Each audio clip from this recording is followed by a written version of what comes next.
come to our... Welcome back. That was Joanne Moo, sorry, not Joanna. What am I crazy? Vector to the Heavens on the harp. Always love a Joanne Moo cover. On a harp. Harps are just they're such gorgeous instruments, let me tell you. Let's get back into this. First of all, it's been hot. It's been just unbelievably hot. Especially in this room. For some reason, I live up in the attic. So everything takes too long to cool off in the summer. Takes too long to heat up in the winter. It's always too cold or always too hot. There was no airflow moving around. Is that my new... Also, my phone went through a UI update, so that's got me fucked up. If I'm in like if I feel like I'm not here or discombobulated, it's probably because of that. And it's also been so hot. And what am I doing? We should also... Can we just see that one more time? And finally... David's insane. He's an insane person. He's nuts. Nutso. It's been so hot. No airflow's been happening up here. So I hope I don't pick up anything, but I've left the door open. Not like I usually do. We'll see. We shall see. We shall see if any obnoxious noises get picked up. Hopefully they won't, though. But we did some good work outside today.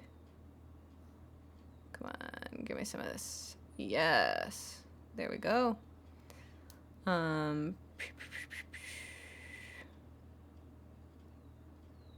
Here we go. And let's get back over. Let us simply, by navigating to the Caprice YouTube channel, we're going to come down to playlists.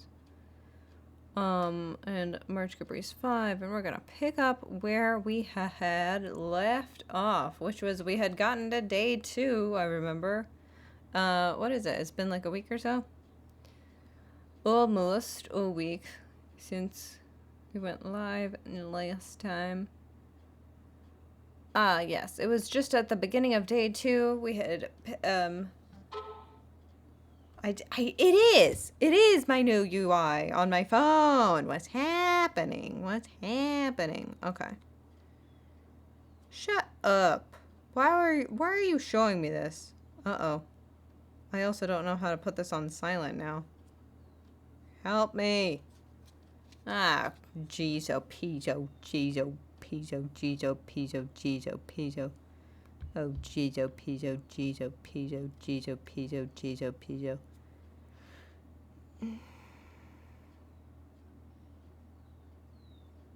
Okay, but then where's my... Oh, fuck. Samsung update.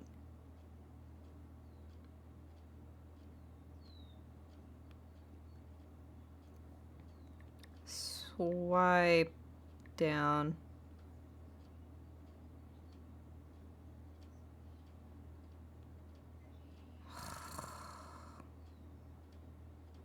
What the fuck is this? Why are you opening up that? I don't know what that is. Robinhood Gold is offering Shut up. I don't even know how to put this on silent anymore. Jesus Christ.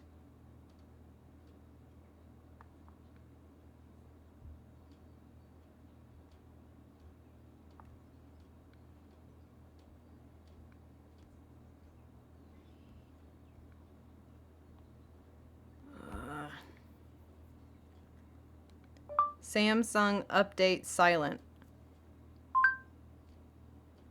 Fucking asshole. Fucking asshole.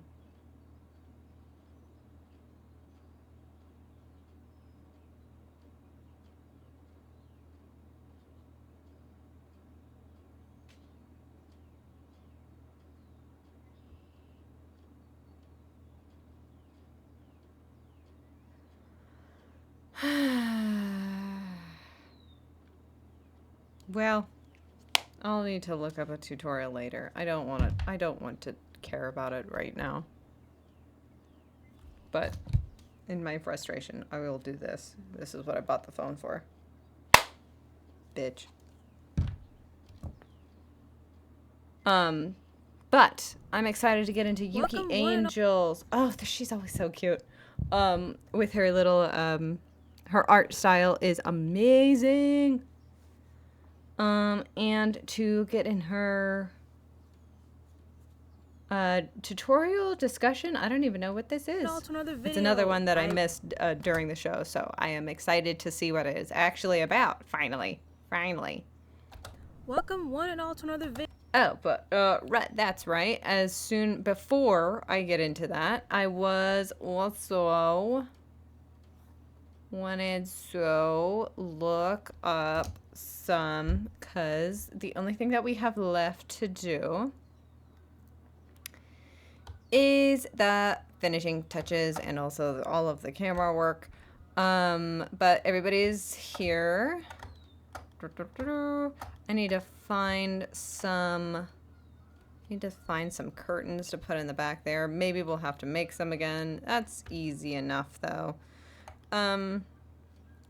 But I want to look up, I think, some crown molding that we can copy. Fancy crown molding. Oh, with flowers and everything. Okay. But yes, this is what we will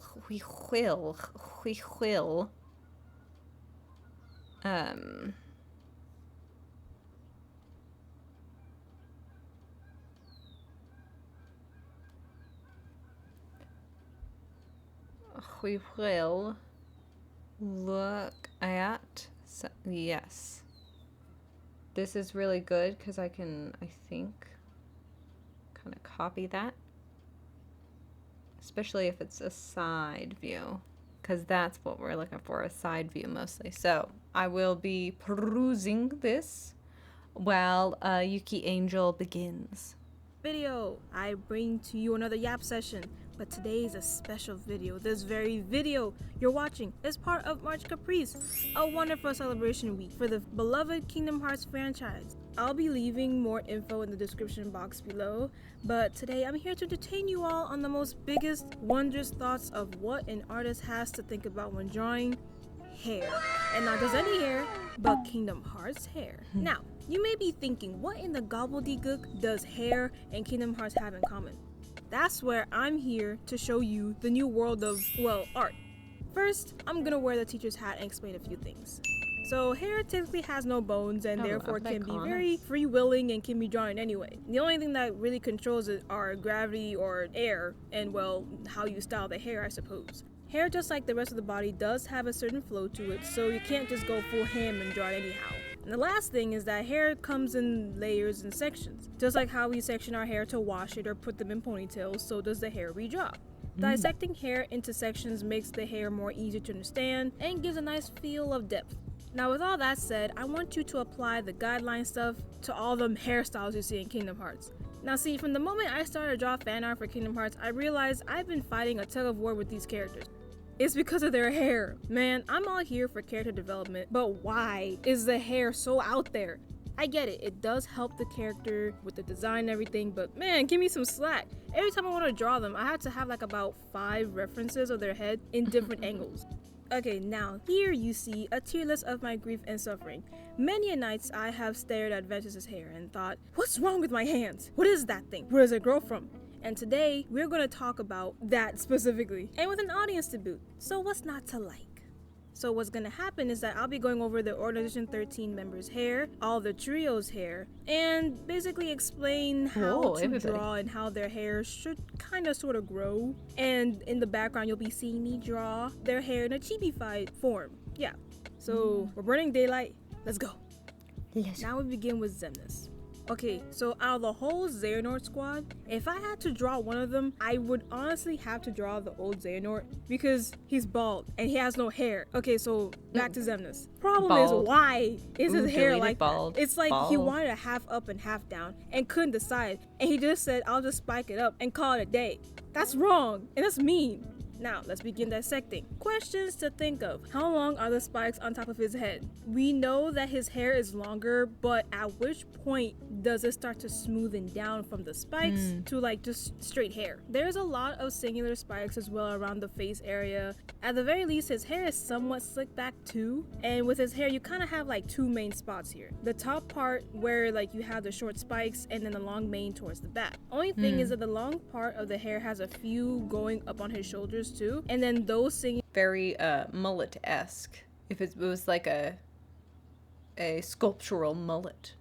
Spikes across his face are the framing bangs, and luckily these are a lot more specific around the face. So when you combine all those two together, drawing his hair shouldn't be too difficult, but it takes practice, especially with his hair. Now Xigbar. Okay, so honestly, bless this dude. Actually, wait, I take that back. With what happened at the end of Kingdom Hearts 3 and him just being covered in lore, I don't know if I should be saying all that, but like, dude, his hair, oh my gosh, it's a simple pony with just some small color variants, and I love it so much. Best part is that it doesn't even move much. Plus, it's very slicked together. Although, not gonna lie, I do have some issues with hairlines, so it would be a little bit awkward trying to get it correctly, but we were learning here. From the looks of things, he does also have a tiny widow's peak, but the rest is usually just like a square hairline, which I think most of the male characters in this game have. Overall, good hair. Lovely. Simple. Everyone be like Xigbar. Not like the lore, but the hair. Everyone be like Xigbar. Okay, now comes in Zaldin. So my sir is like half into Xigbar area, but then half not. He has the ponytail like Xigbar, but the ponytail part is wrapped in a bun-ish type of style before it cascades into a nice flowing locks.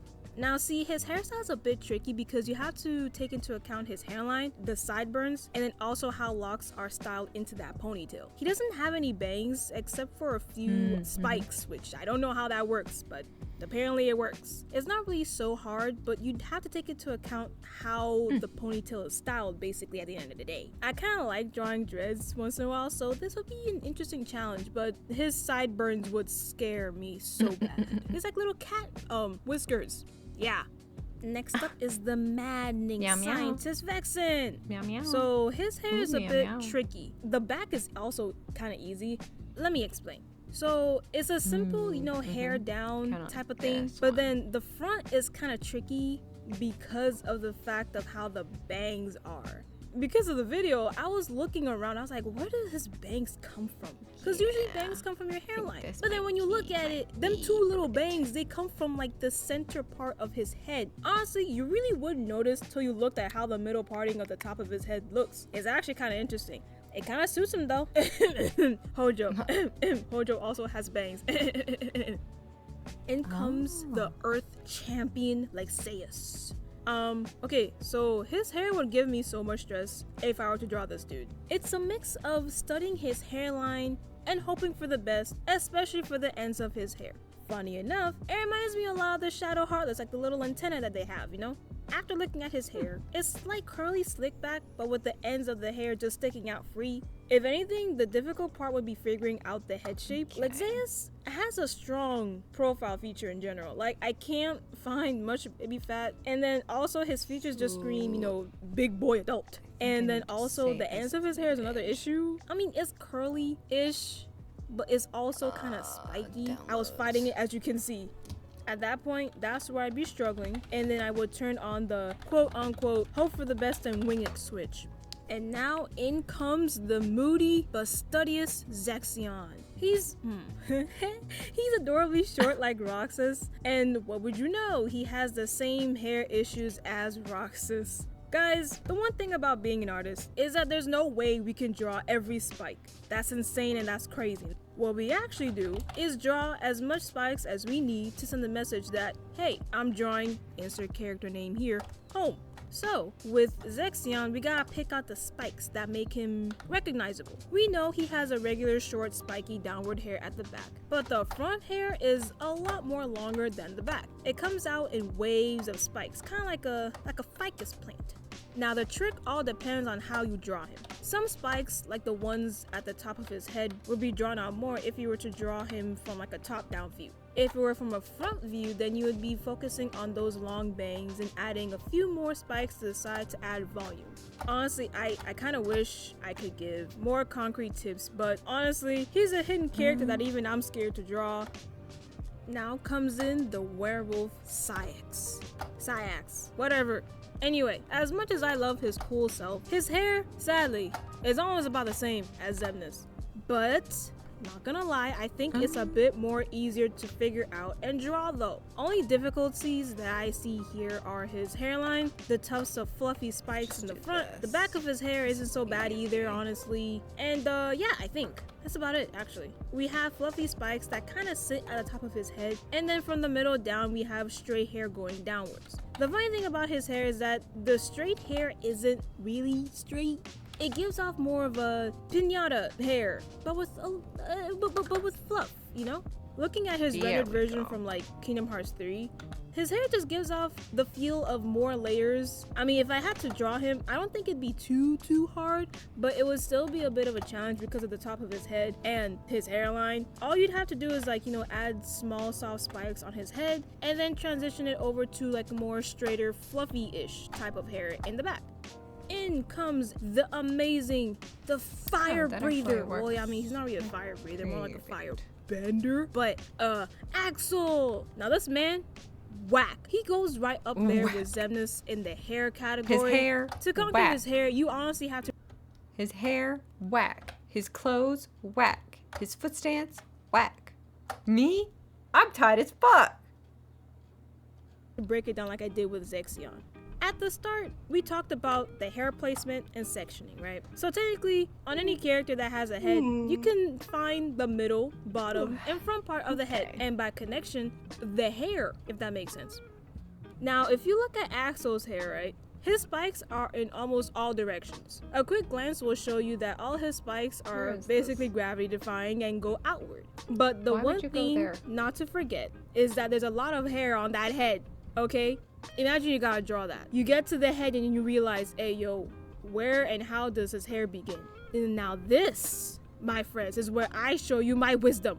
I like to use the idea that everyone or everything kind of has a pattern. Only if you look carefully into it, my friends. So when you dissect things like this, you'll be able to see how certain things may flow and understand it. So for Axel, for all that spikiness that he's got, his hair does have a little bit of meaning to it. The boy has two major spiky areas. These are the spikes near the base of his neck, and then the second part is the top to the middle part of his head. And I mean, he also has a few like flyaway spikes at the top of his head too, as well as little spikes at the sides of his face, like, you know, for framing purposes.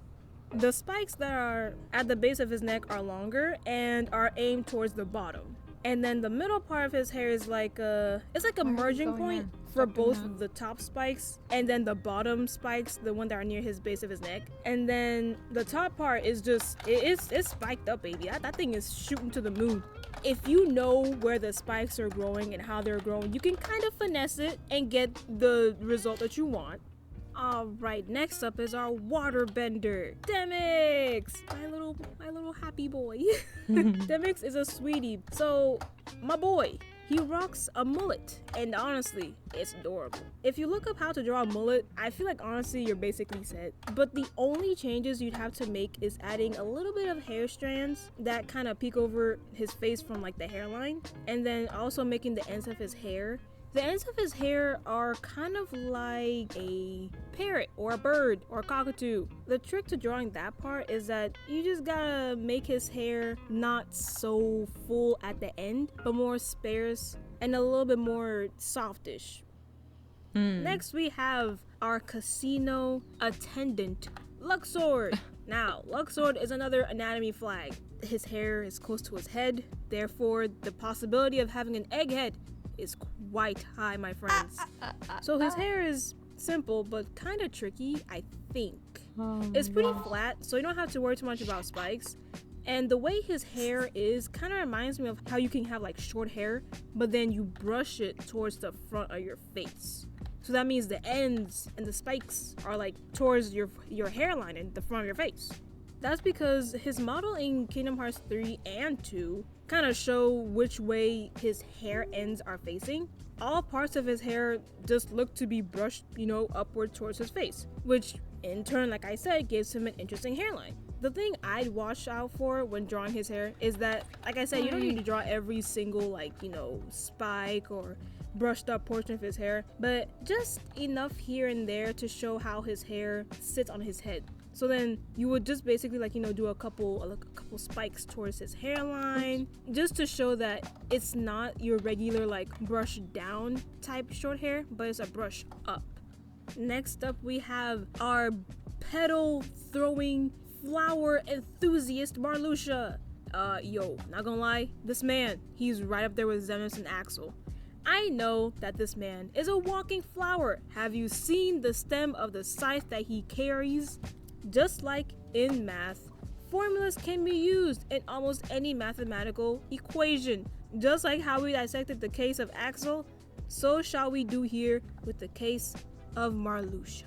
One thing that will help tremendously are the models from Kingdom Hearts 3, because those models in particular are a lot more defined in both the hair, the outfit, the colors, basically everything. So you can kind of see how things would look like for each character.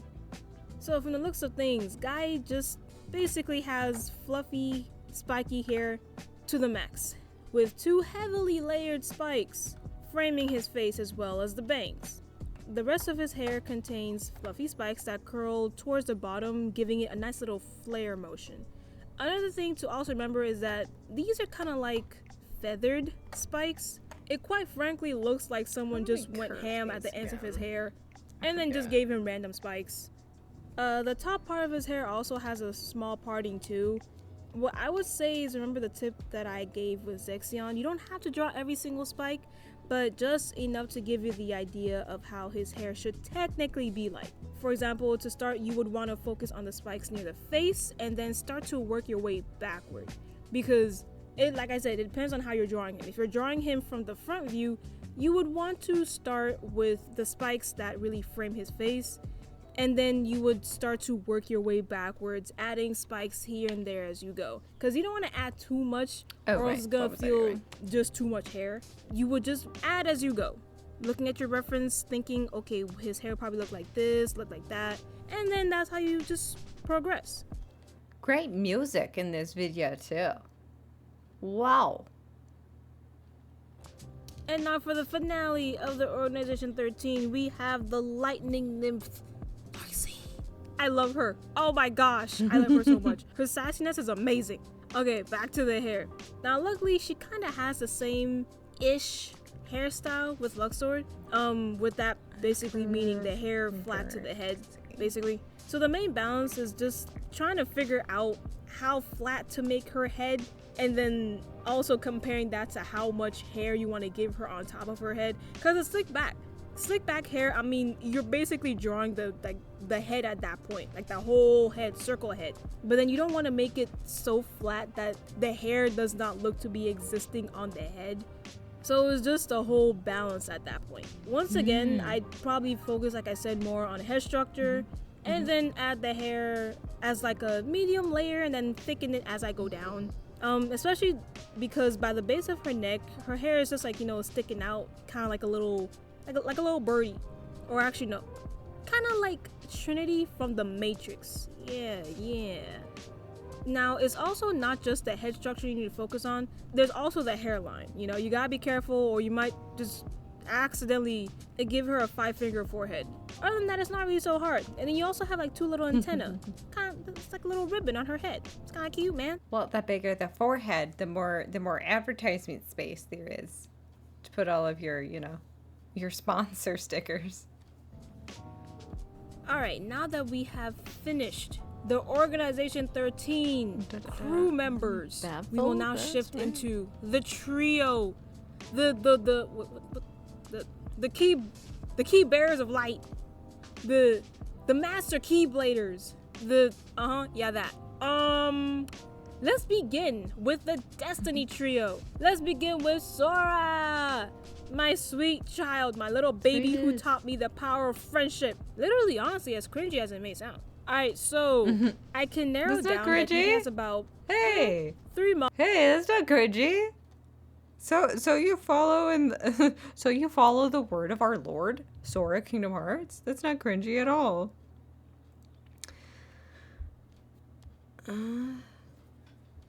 Control B to start the bevel, and on the operator panel, F6 for the pop-up. Okay.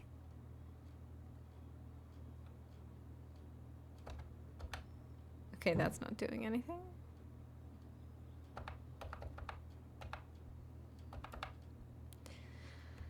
Okay, so that's not doing anything.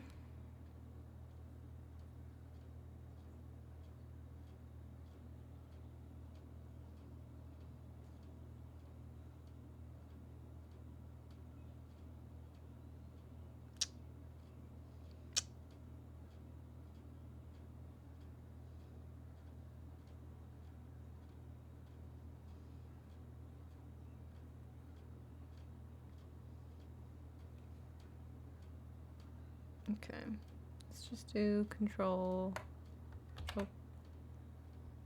V.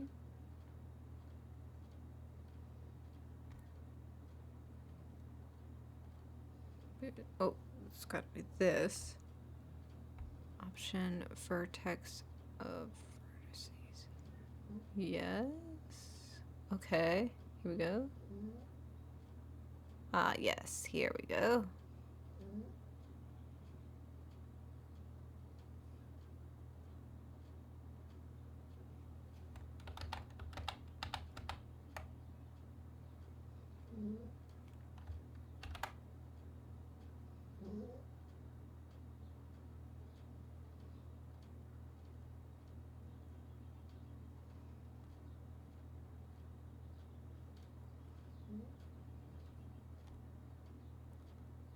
Okay, why is this not working now?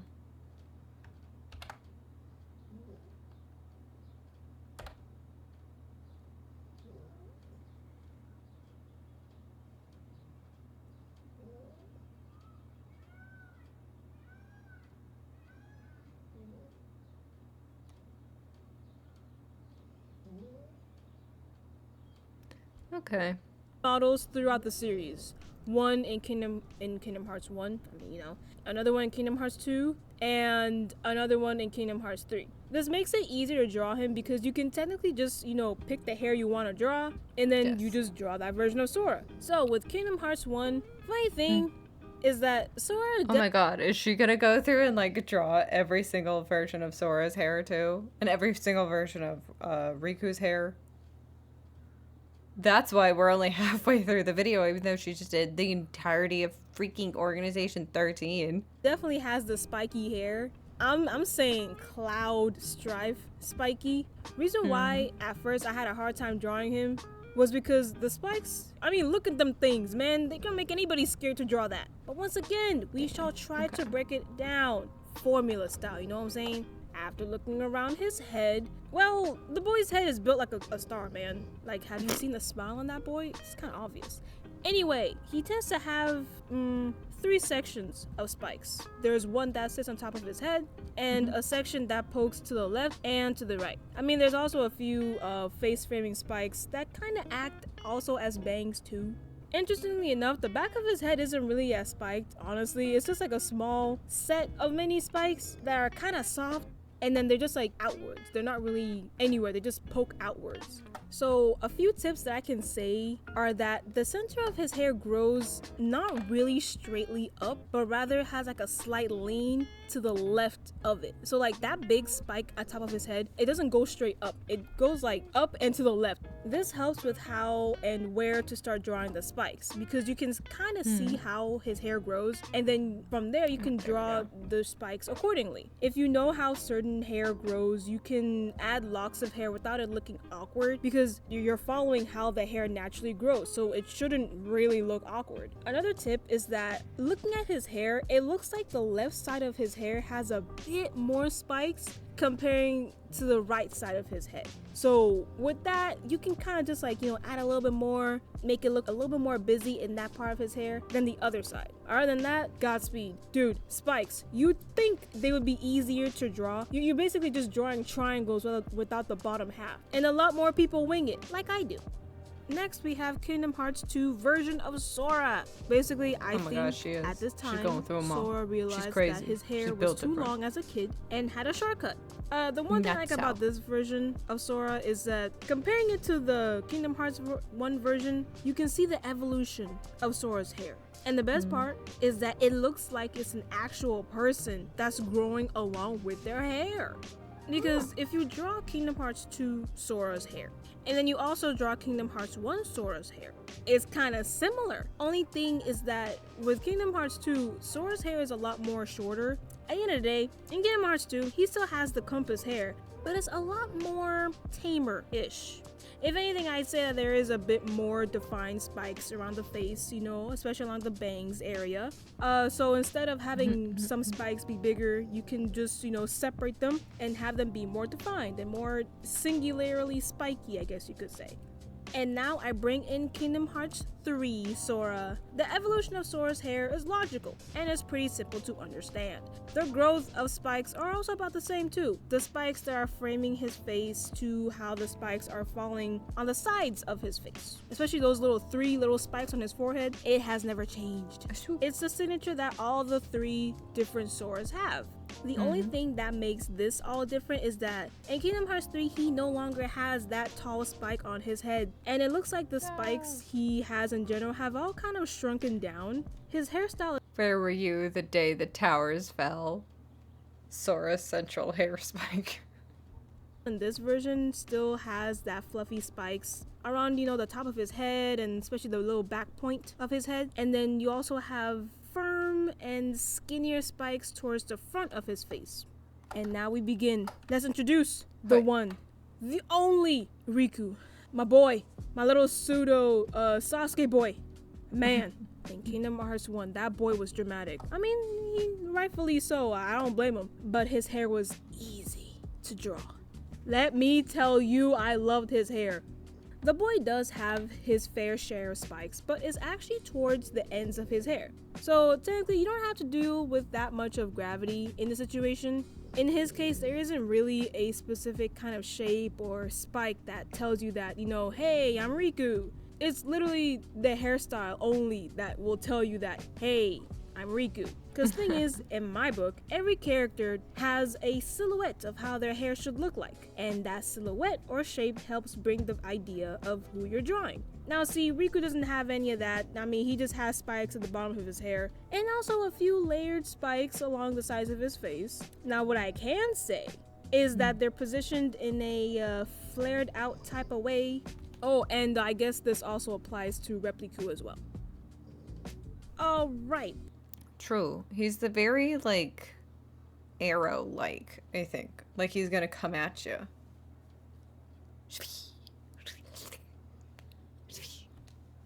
Forward momentum. The next Riku is, well, I guess you could say Organization 13 Riku and Kingdom Hearts 2 Riku.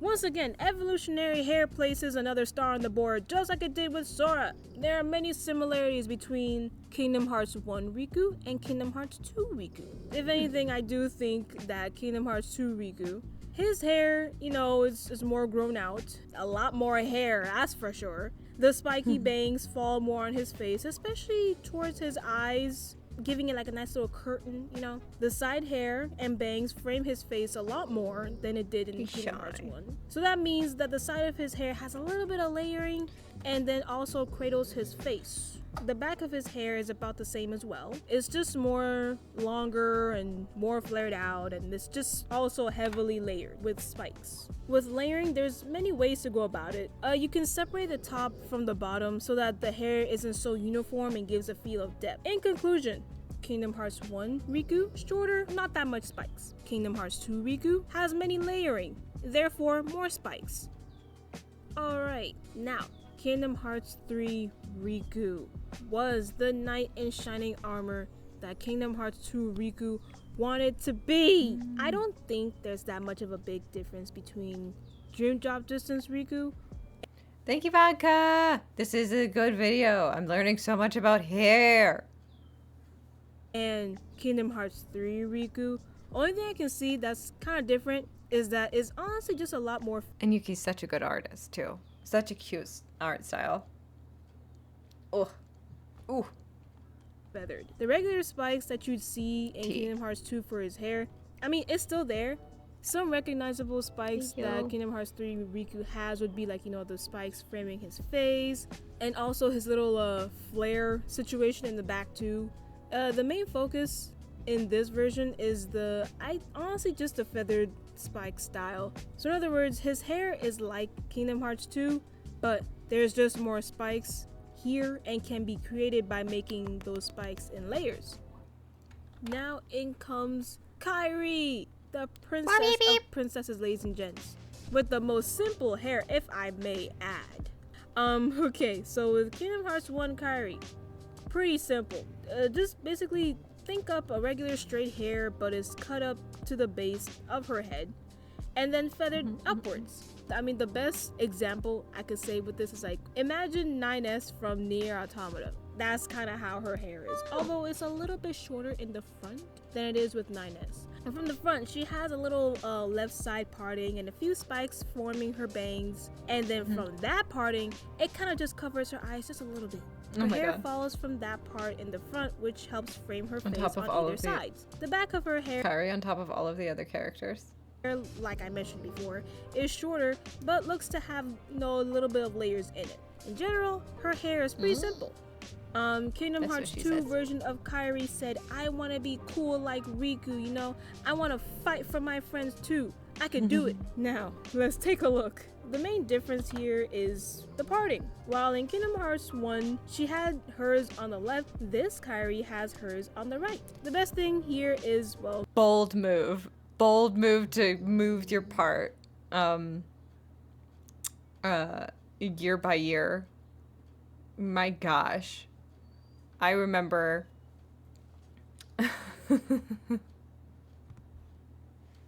they were next level if you're still here, Vodka. Amazing, beautiful show stopping. But like I remember like having because of course obsessed that I needed to part my hair when I was 14. I needed to part it on the left like Kairi, but when I turned 15 and for the entirety of my 15th year, I needed to 15. I needed to depart it on the right, and it was not working for me, but I did it the whole year. And now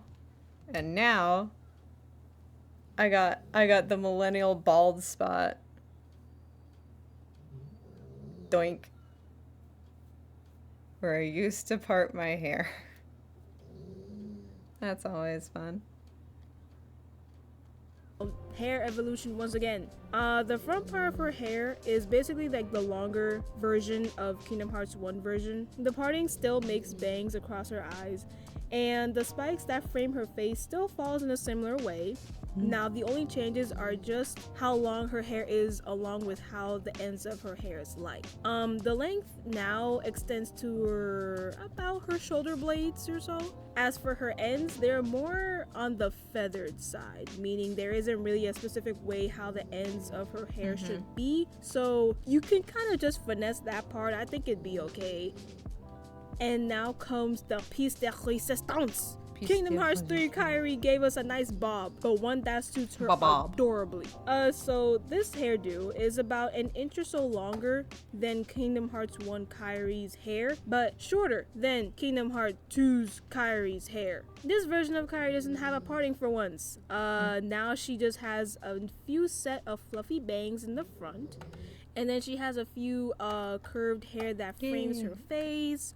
And then comes the main basis of her hair, which is the bob. It's so fluffy.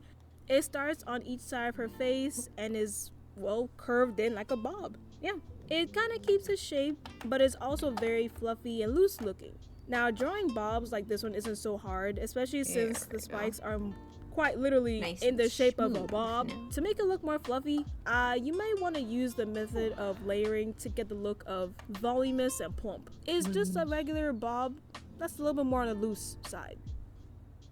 And now we introduce the Twilight Trio. So, Roxas, my boy. The only thing good about this boy is that his hair stays the same throughout all the games, and that's it. Only thing you gotta worry about is that thing that's sitting on top of his head. I love the boy. You know, he said, I'ma sacrifice anything to get my friends back.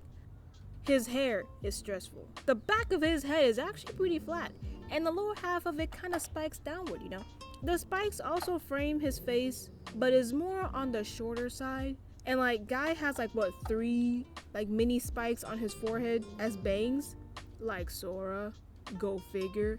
And now, after all that, you gotta tackle that thing on his head. To be quite honest with you, this is like another Zexion moment. My approach to this would be to work around the spiked up area and then finesse the troublesome top part of his head. By that, I mean I try to get the overall shape of the bottom spikes that are about at the base of his neck, and then start to do the spiked framing around his face. From there, this is where his signature spikes come in, which is like, you know, the little swirl spikes he has. Like, see, as long as the spikes look somewhat similar to what Roxas looks like from a reference sheet, you're set. I'd start to do curved spikes that start with the big spikes at the top of his head, and then slowly go along the left side of his head, making the curved spikes smaller as I go. The worst part is that his hair looks like it's feathered, and that therefore makes his hair look really complicated. As long as the audience understands what you're drawing, to be honest, it's okay. Wing it till you make it. Next up is Shion, my sweet child. I cried for her. One for the unfortunate, you know, quote unquote passing, and one for her heart-wrenching return. I put her right up there with Kingdom Hearts 2 Kairi. It's a regular short style with a somewhat parting on the right. The goal here is layers. Her hair may look simple, but looking closely, there is a couple layers in there that add a little bit of plump to it, you know what I'm saying? So then on her face, she has about like 3 distinct spikes on her forehead, like Sora, but they're more brushed to the left side of her face, making a little swoop. She also has a few spikes framing her face as well, which leads to her beautiful simple hair. The key to making layers is to remember how full you want to make the hair. To make things in simpler terms, you could just have 2 layers and then just, you know, mix things around, make it look fuller, add some random hair here and there. Bada bing bam pow. Next up on the chopping block is the elegant, the shy, the quiet Naminé. Our sweet snow fairy Naminé. I call her a snow fairy. She's adorable. I love her. Anywho, so her hairstyle is about 50-50 in difficulty, I would say. In general, her hair is about like the length of, I'd say, Kingdom Hearts 2 Kairi, but it's a bit more remixed and has a lot more layers. We don't really see those layers in Kingdom Hearts 2, but we do see them a lot in Kingdom Hearts 3. So now with her hair, she has most of it in the back and like a big chunk over her right shoulder to the front. Kind of like with what Xemnas does. That one chunk that's over her shoulder is feathered to have about like, I'd say 3-ish spikes to it, which are slightly curled at the end. On the sides of her face are fluffy spikes that curl towards her face, with one on the right side of her head curled outward like those little anime ahoge. Other than that, her bangs are pretty long. A few curled bangs on her forehead hitting her eyes almost. Yeah, after that, it's just like a regular you go. straight hair down type thing. Now, would I say her hair is hard? No. But it's just that her hair isn't really in the realm of spikes. It's kind of all about, you know, soft spikes and long curls. Her hair doesn't have much spikes, to be honest. Her hair just has like a lot of curls at the end. And now we begin looking at the oldies, bro. Ventus, my sweet, oh God, my sweet boy, is a menace in disguise. Like, dang, both him and Roxas give me stress when I have to draw them. I'm taking this time to save my grievances. They both have dang near the same hairstyle. I know lore-wise, there's a reason why they have the same hair, but come on, you don't need your hair to be flaring up like that. And you know what's worse? I'm looking at them side by side right now, and either I'm tweaking out or Ventus has like 5% more flared up hair. This is illegal. This is stupid. If you want to know how I draw Ventus's hair, look at Roxas. He's a whole blueprint to drawing Ventus's hair. I refuse. All right, my boy Terra. Oh my and God. Also my Completely little skipping him. birdie. So, as you can see, this boy has a parrot for hair. Anyways, dissecting time, kiddos. For one, he has no bangs-ish. He has them, it's just not in the front of his face. And those bangs are kind of more Why on doesn't the this look bigger right? side because they not only act as side bangs, but they Anyway. also help frame his face. Now, here's something a bit interesting. From the middle of his hairline all the way to the back is like another version of Xemnas' hairstyle. If I were to compare Terra and Xemnas' hairstyle together, I would say Terra's is a bit more manageable, I think. Xemnas' hair is a lot more longer, therefore you gotta take more things into account, like how much spikes to put or how much hair you gotta draw. In Terra's corner, he does also have long hair, but it's not as bad, really. He has the signifying cockatoo hair sticking up right at the top of his head. But behind that, his hair just, well, spikes its way downward, honestly. His hair is giving mohawk or a mullet type style, but not all the way. Now we bring in the true prince of the story. You know who she is? Aqua. Aqua, I can say, has nice and simple-ish hair. So with her hair, she has a parting just like the other girls. It's more on the left side, but a bit more closer to the middle, which creates a nice swoop in bangs that falls on the right side of her face. Her face is framed by spikes as well, and seem to be cradling her face a bit too. Aqua also has a bit of layering spikes as well. With that, I'd also say she does have two major layers to her hair. One part that's like at the top of her hair, and then one part that's towards the bottom half of her hair. So the top part of her hair looks a little bit like Shion's short hairstyle with the length and cut and everything. It's like a regular hair down style that's kind of spiked at the ends, and then the second part is more like a hair tail. This part of the hair starts to come from the middle of the middle section of her hair, and then comes down to her nape and is like curled like a cute little bird tail. Now her style isn't so hard because you can kind of section out her hair and then add in any extra spikes that you may need. And you know what that means? Now that I finished with Aqua, we're finished. My golly, I did it. I'm proud of myself. It was kind of fun though, actually, you know, like breaking down the hair and trying to make sense of what those things on top of their heads are. Spiky hair is Whoa.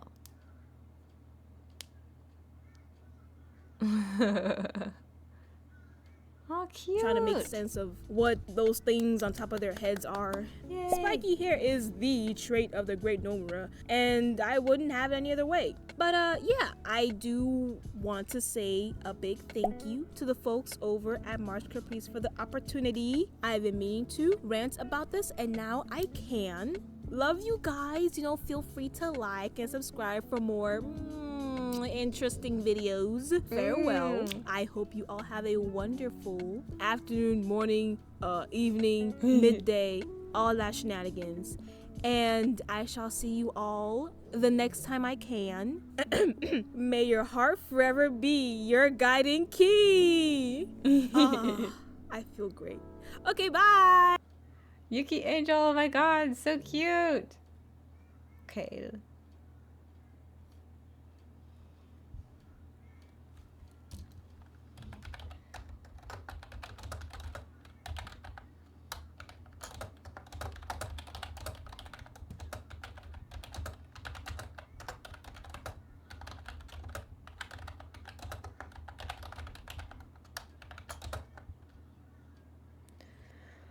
Ah.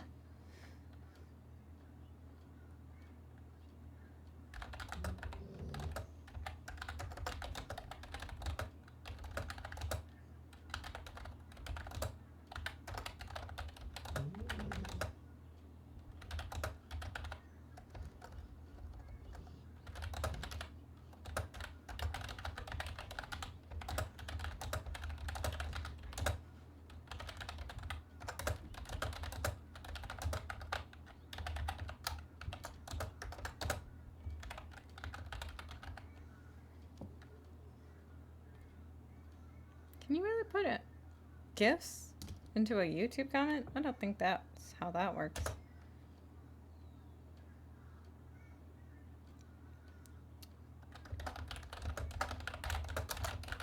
Happy March car prize.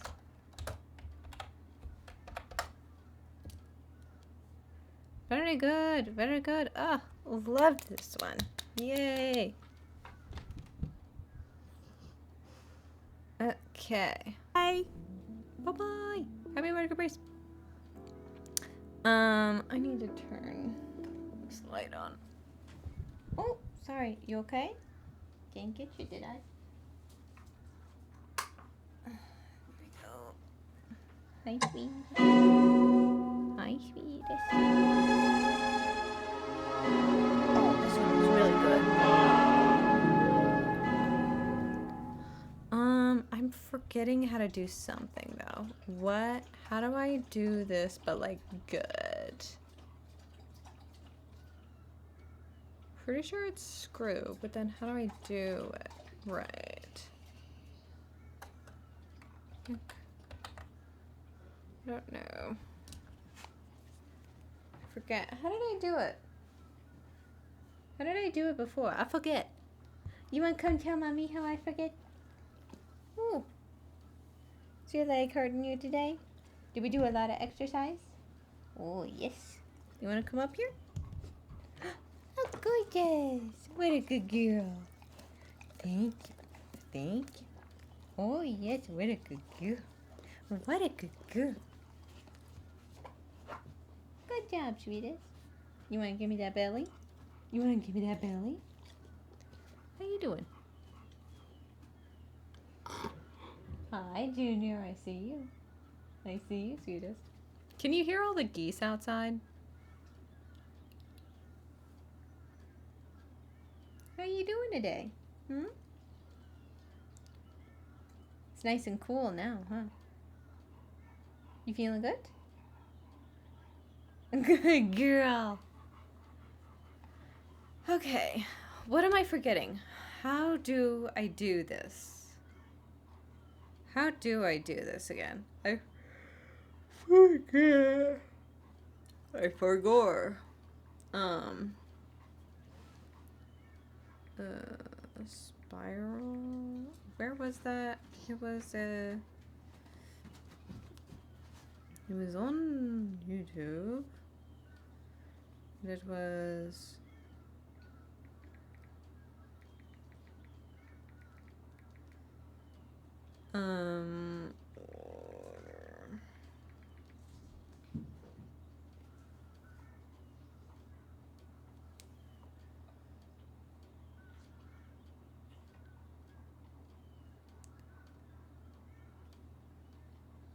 No.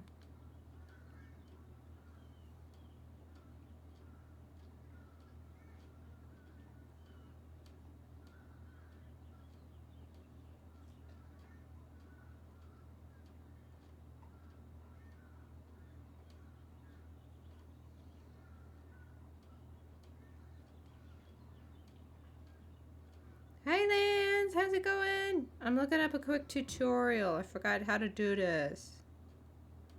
Hold on. Next, and select another. Press Ctrl B and then press V to bevel these vertices. Select one, skip the next, and select another. Put the middle on the x-axis. Then bevel. Press Ctrl A and apply the scale. Then go to the Modifiers tab and add a screw modifier. If yours looks like this, just press G. Oh, it's not spiral, it's screw. I am dyslexic. Good, good, good.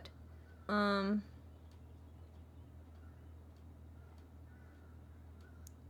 need... Wait a minute. Wait a minute. Good. We were outside. We transplanted some plants, but we got so many tomato starters. We don't know what to do with all of them, like usual. But you know, it's going good. I think I got a little bit too much sun on the chest. Yeah, it's a little red, but you know, that's how it goes.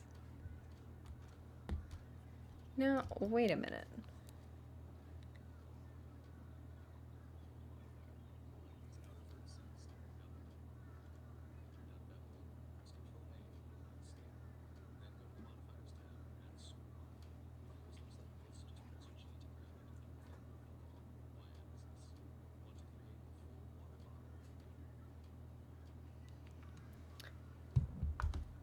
Yeah.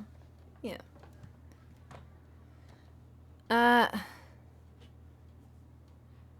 Utenda Dado?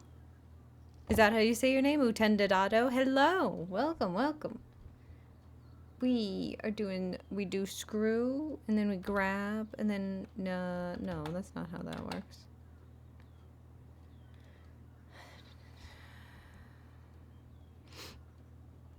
What am I missing here?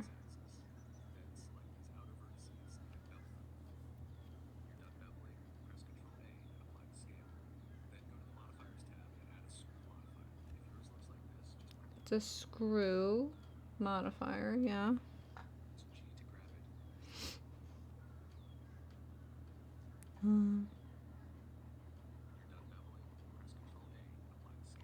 Ooh, Italian. Must be Italian. Fragile. Must be Italian.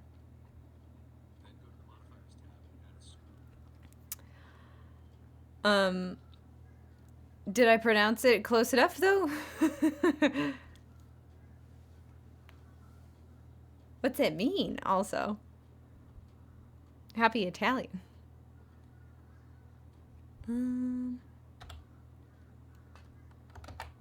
Why?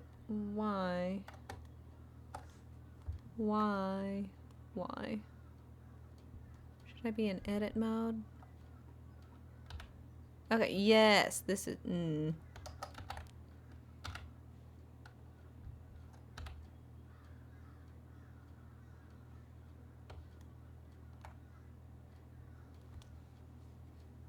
Utentedado.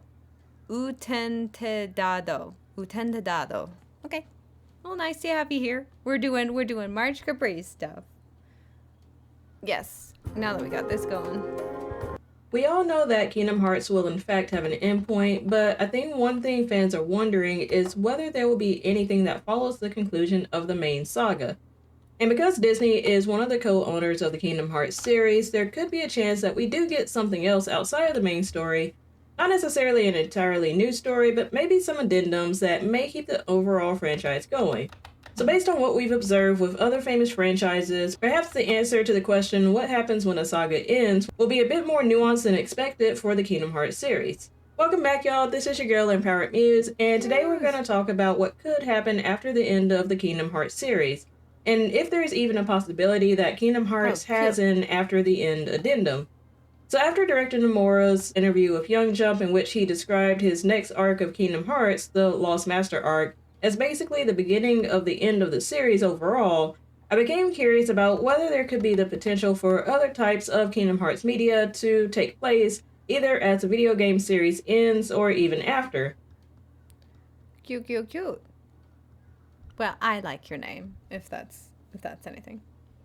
And one comparison that I wanted to explore was just how Kingdom Hearts might continue if it took on something similar to what Star Wars did with this franchise after its main series, which consisted of 9 films. So we'll be looking at mainly the Star Wars films and TV shows that wound up being canon to the main story to compare it to what we have in the Kingdom Hearts series and what's to come.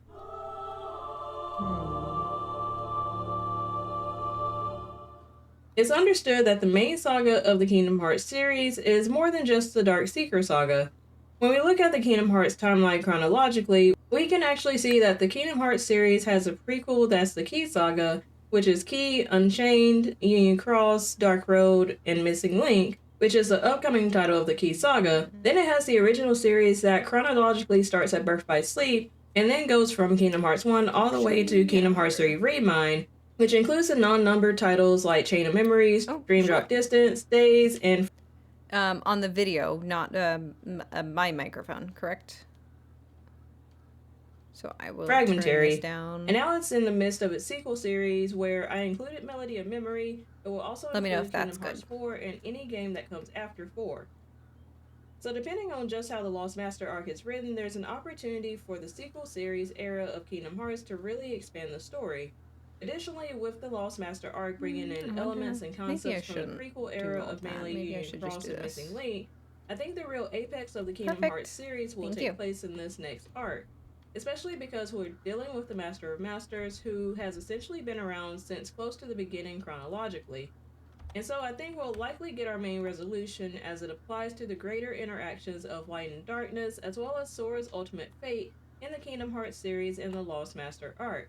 And much like Kingdom Hearts, Star Wars was organized pretty similarly with its main saga, although it did set up its saga in multiple sets of trilogies over the years.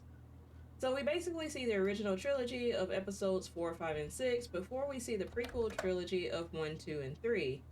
However, much like the timing of the Lost Master arc in the Kingdom Hearts series, the sequel trilogy of 7, 8, and 9 takes place several years after the conclusion of the original and prequel trilogies. Yet the sequel trilogy still adheres to the story of the Skywalker saga of Anakin, Luke, and Rey. Moreover, much like the Kingdom Hearts series is mainly centered around Sora's story, the main series of Star Wars is mainly centered around the Skywalkers. And by the time the sequel series of Star Wars was coming out, Episode 9 of the series was even being promoted as the final chapter in the main saga. And so much like the Rise of Skywalker marked the natural end to the main saga of Star Wars with Anakin, Luke, and Rey's journey, wrapping up at the end of Episode 9, and Rey taking on the name Skywalker and becoming a Jedi Master herself, perhaps we can expect something similar towards the end of the Lost Master arc if and when we get answers to some pivotal questions like who is the Master of Masters, will Sora be able to return home, and will he even be recognized as a true Keyblade Master? So I think both Kingdom Hearts and Star Wars have this unique setting in which they both chronicle the rise, fall, and redemption of their main set of characters or lineages. Perhaps even in the broader sense, Kingdom Hearts actually chronicles the rise, fall, and redemption of Keyblade wielders in the Key Saga, Dark Seeker Saga, and the Lost Master arc. Much like Star Wars chronicles the rise, fall, and redemption of the Skywalker lineage. Ooh. But this brings about the main question of what comes after the Lost Master arc in the Kingdom Hearts franchise. While the end of the Lost Master arc will likely be the series' natural end, is there a chance that because the story of Kingdom Hearts has primarily been told through video games and mobile games, that additional anyway, my nick is basically the word utente, which means user, and the word dado, that means dice. So, but it's even my nickname in real life. So I just put my IRL nickname with the word user behind it. Oh, so it's kind of like dice user, right? Are you a big fan of Luxord? You gamble. Cool. Well, it's always fun to learn about new languages. Thank you for coming in.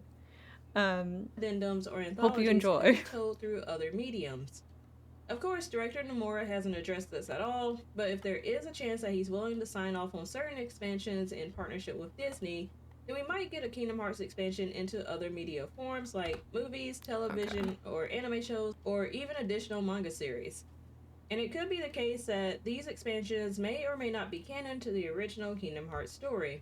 However, if they did wind up being canon, then it wouldn't necessarily come in the form of a sequel to the Lost Master arc, but rather in the form of additional stories that may have taken place during the Dark Seeker Saga or the Key Saga.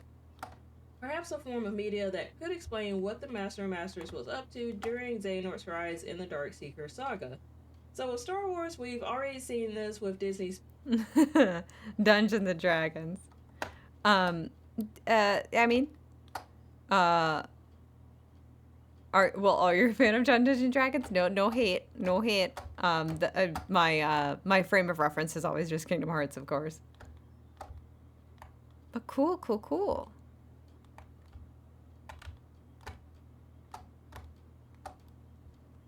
push towards new stories like The Mandalorian, The Book of Boba Fett, and Ahsoka. And in these expansions, we're seeing that there's really no clear central protagonist in these new works, but rather these shows and movies focus on multiple timelines and new characters in the Star Wars universe. Oh, I could have just done this. But let's talk about and compare how the general fan base for both of these series have reacted or could react to the evolution of these series. Well and good. Starting with Kingdom Hearts, a lot of people had mixed reactions about the resolution of the Dark Seeker saga in Kingdom Hearts 3, and the decision to have a lot of the lore-heavy games in the prequel series like Union Cross and Missing Link platformed as mobile phone games as opposed to regular console games.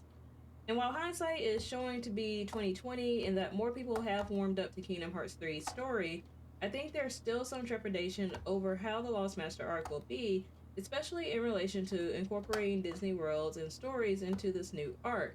Now, for the record, I definitely don't think this is reflective of the majority of the fan base at all, and there are a lot of fans who are really looking forward to the new direction that Kingdom Hearts 4 and the Lost Master arc is headed in. I think, if anything, a lot of fans are just very impatient for any crumb of the new game's updates at this point, since they were announced almost 3 years ago now. And with Kingdom Hearts 4 looking a lot more realistic, there are some fans who are wondering just how Disney could fit in that setting going forward. Mm-hmm. But I think there's definitely an argument that a lot of these Disney elements can still be present, as they had been in previous games. It'll just likely be the case that Kingdom Hearts 4 will comparatively see fewer Disney worlds because of the story taking place in Quadratum. With Star Wars, it seems that the reactions to these newer stories taking place have been pretty split. While you have some who are enjoying the new stories of The Mandalorian and Endor, others feel that ever since Disney took over the franchise, there's really no clear plan for the future of the franchise.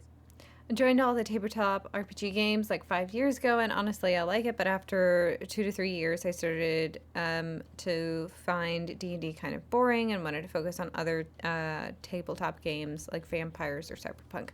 That's cool too. I guess like D&D does get a lot of play in the tabletop space. So like, good on you for like delving deeper. And finding something that you really like. I know that the only thing I know is that like kind of silly vampire game that was made of vampires, but was like very early PlayStation 2-ish kind of game, but that was a fun time. And then Cyberpunk, of course. Big game, Keanu Reeves and everything. I wonder, what do you think about those video game adaptations of the tabletop games? As someone who's actually into like the tabletop-iness of them. Additionally, the final chapter of the main series, The Rise of Skywalker, actually didn't do too well at the box office, and the movie faced quite a bit of criticism. So because of the box office backlash of The Rise of Skywalker with very middling reviews, this actually took a lot of wind out of the faith fans may have had in the new Star Wars film and media. So based on what we've seen with the Star Wars franchise, there is this question of whether Kingdom Hearts would risk a similar sense of fatigue if the franchise did continue outside of the medium of video games. Mm-hmm. I think the fanbase overall really treasure the Kingdom Hearts story, but if there is a chance that anthologies and addendums could be added through other media forms, would that risk this eventual sense of exhaustion or sense of being lost in the Kingdom Hearts franchise?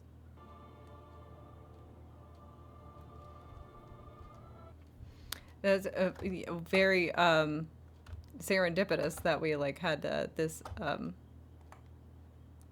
question of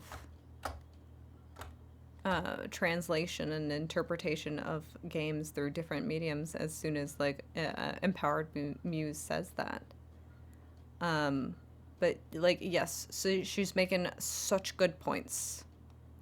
As someone who's been kind of like checked out of Star Wars for a long time, and I checked out exactly when Andor came out, which I've heard from so many people is like the best thing. So it's like, that's a shame that it gets like really good as soon as I give up on it. But like, maybe I'll get around to it maybe sometime. In a lot of ways, I think we're kind of just living through Andor anyway. So like, what is the point? But I'm sure it's good. I've heard so many good things about it. I'm sure it's fantastic, and I will get around to it someday. Going back to Star Wars, we actually have to ask the additional question of whether a franchise that started in another medium can survive off of mainly TV. For Star Wars specifically, we're looking at a franchise that started in the movies and moved to TV, but created this sense of theatrical uncertainty, especially off of the lukewarm reception to the rise of Skywalker. That said, a lot of fans Lukewarm do is seem to enjoy the generous. stories of Mandalorian, Ahsoka, and Andor once they get into the series. However, at this point, it's hard to predict how much longer the Star Wars franchise can and will survive off a TV series on Disney+. For Kingdom Hearts, this would be new territory to explore if there is a chance that the franchise allows for an expanded universe after the main story's conclusion. And because the Kingdom Hearts series started in the medium of video games, it may be easier to move the franchise to the likes of TV and/or an anime show without the concerns of box office health like Star Wars. That said, this possibility is something that I think rests primarily with director Nomura and what his wishes for the series are once the video game series ends and he retires from Square Enix. It depends, because sometimes those games are made from people that know and love the original product, and others that are made by random people. That's true. You do have to love the thing you're adapting in order to actually, like, do it good. Like, what was just... Like, Until Dawn was just made into a movie, right? And it's like...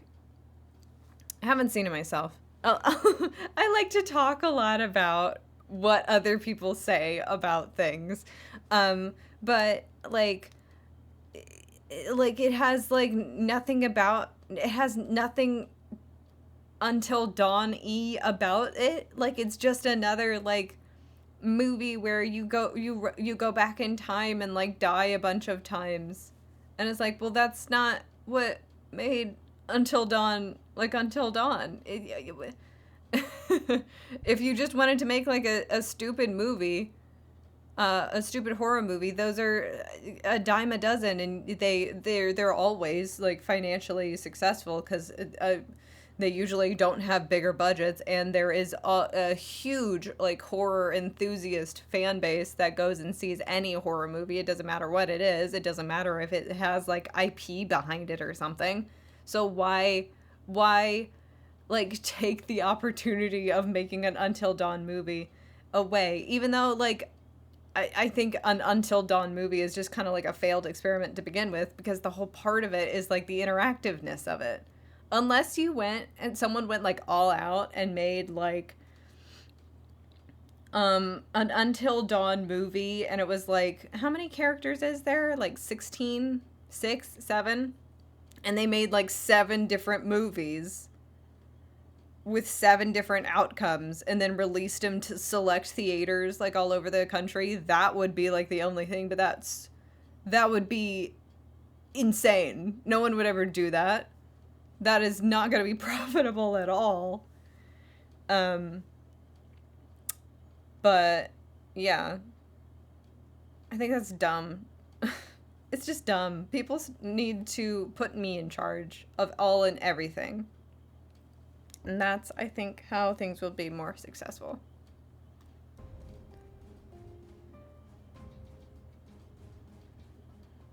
The main advantage Kingdom Hearts has in rebuilding the hype off the heels of Kingdom Hearts 3 and Remind is that as a video game series, it's constantly being innovated based on new developments within the gaming industry. Additionally, because incorporating Disney IPs is a big part of the series, there are multiple opportunities to integrate newer Disney IPs with the new lore that will be in the Lost Master arc. This formula almost fully guarantees the retention of longtime fans as well as the attraction of new fans to the series over the next few years. The main concern facing the Kingdom Hearts series now is really the length of time waiting for the new arc to begin, which kicks off with the release of Kingdom Hearts 4.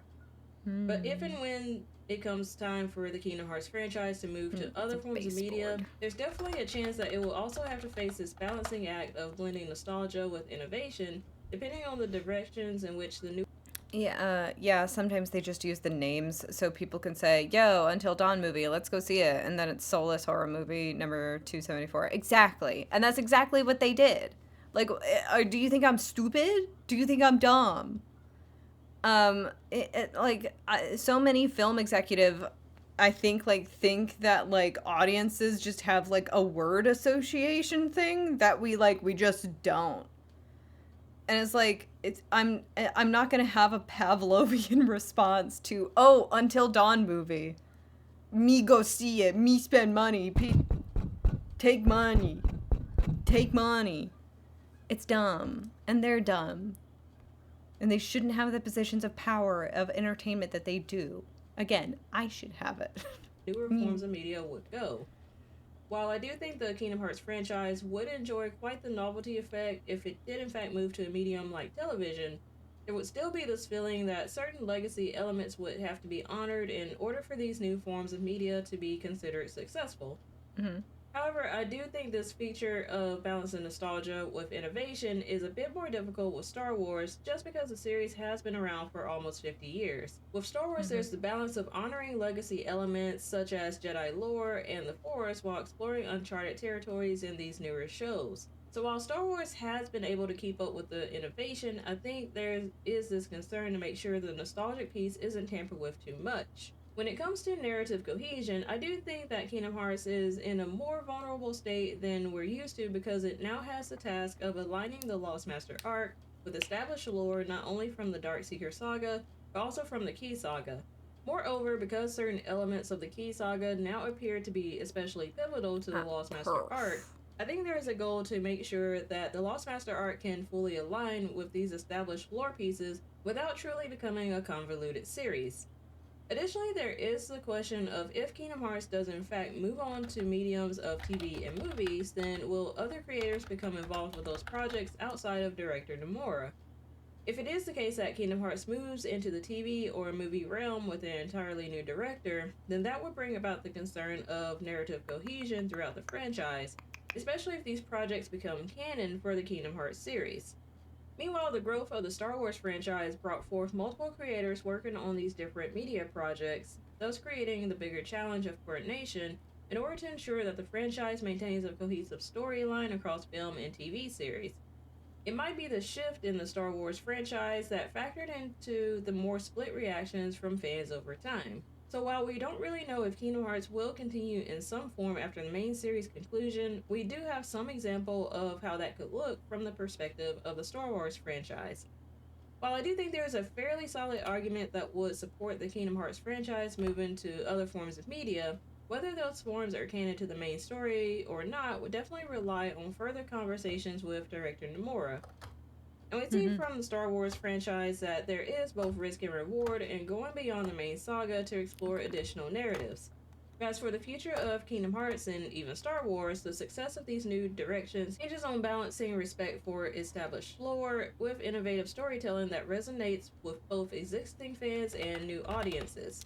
But I want to hear from you, so let me know what you think about the future of Kingdom Hearts after the Lost Master arc in the comments below. And as always, be sure to hit the like button and subscribe to this channel if you enjoyed this video and want to watch more Kingdom Hearts content. And if you know anyone who may have questions about what to expect for the Kingdom Hearts series, be sure to share this video. Again, special thanks to the Marshall Caprice team for allowing me to be a part of this event. Thanks again for watching, and I'll catch you next time. Yay! Muse, this was such a good video. I know I said like nothing about it, but I was just like,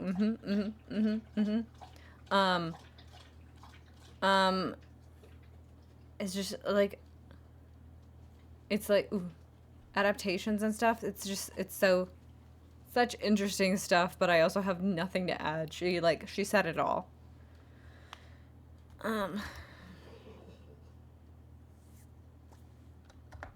Love.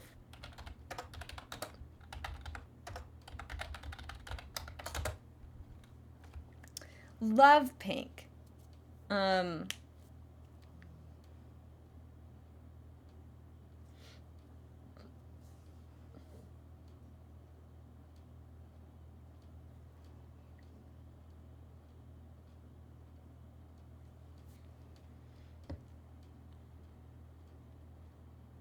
The only Star Wars that can teach Kingdom Hearts anything proper is Legends material, particularly as Zhuang Kodothron's story as the series handles themes of loss, adapting. Who's nesting in my bed? Junior. You're crazy.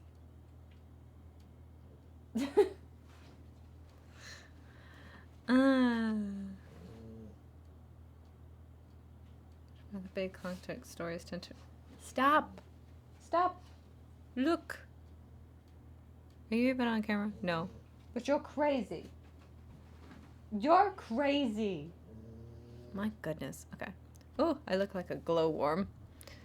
Unfortunately, people are very disrespectful about video games, and I'm talking about everything: adaptations, localizations, cultural value, etc. In Italy, we have even dubbing problems because they basically don't dub any more games in Italian, but that's just personal. Oh my god, yes! Absolutely. Like, the whole thing about, like, even, like, needing to make an Until Dawn movie or anything a movie is that, like, it's because they just, like... the industry professionals like don't see video games like as like a legitimate medium that's like worthy of like praise or like dissecting analyses, like putting it through all of the traditional like film lenses, like, you know, like critiquing it through a feminist lens, or, you know, like, or all of the other lenses. There's more out there, like, and especially because like something like Until Dawn was so cinematic already, and it was like it should have only existed as an interactive thing. That's so dumb. Just because the medium is new doesn't make it like any less worthy of an art form. And also like you said with the dubbing and stuff, oh, that sucks so bad. I'm so sorry. No, Italia, I'm so sorry. Especially when like Kingdom Hearts 1 and 2, I believe was, correct me if I'm wrong, or even if you're into like Kingdom Hearts, I don't even know that yet. Like with that, they were dubbed in Italian, correct?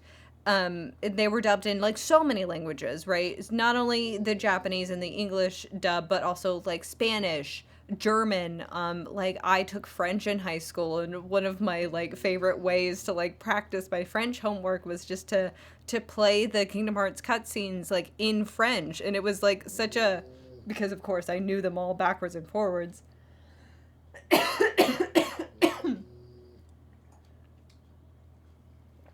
It was such a cool way to interact with like something that you knew but different. And I'm sure like as a kid, when you're going through like games that like would need to be dubbed into your freaking language so you can understand what the heck is going on. And then to also like, what was it, like Kingdom Hearts 3 had a specifically like Italy, I think it was in Florence, like a specific Italy like stop in their world tour of promotion when Kingdom Hearts 3 was about to come out. And like that's so disrespectful. That's so disrespectful to like specifically make a stop in a country that you are specifically not going to dub your game into to make it like accessible to the people there. I don't know for German, French, and Spanish, but I'm sure it was never dubbed in Italian. I played it in the English dub. Oh. I thought for sure maybe it was in, for at least maybe 2, but I guess I'm wrong. But yeah, it was like, yeah. It's It's late stage capitalism. That's all it is. It's just that we need to spend the least amount of money possible making the thing so we can just, you know, make our profit margins even bigger because the line needs to go up. I'm so sick of this. Ugh, that so sucks. There should be more dubs happening. You need to pay your translators and you need to pay some actors in all of these languages and you need to freaking do it. It's like, it's a necessary thing. It's a necessary, we're such late stage into capitalism, we're even cutting the necessary things that to make a product and be able to sell it. It's frustrating. So frustrating. I'm so sorry they did that to you. Ugh. Love this discussion.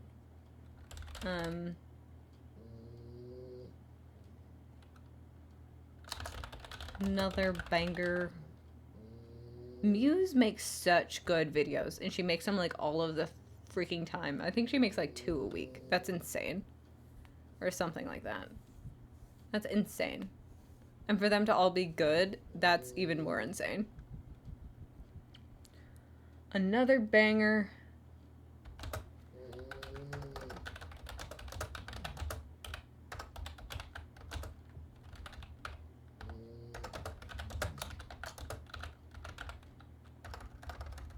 Quit keeping up with the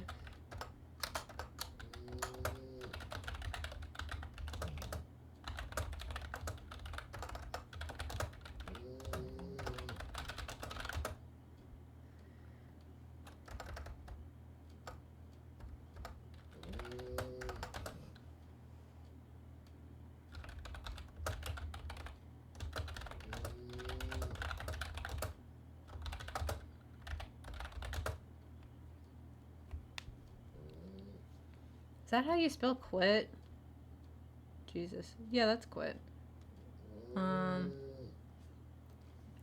It's because the only people that speaks Italian are Italian. That's true. But a lot of people talk Spanish, French, German, you know, the bigger colonizers. The first that broke my heart, the first that my heart broke for a famous product not being dubbed in Italian was Far Cry 6. First time. Yeah. Ugh. Well, and it sucks. It's like, it's the, we used to do it and now we're not doing it anymore. That gets me. Like, if you're gonna commit to it, you gotta commit to it. Again, so dumb and frustrating.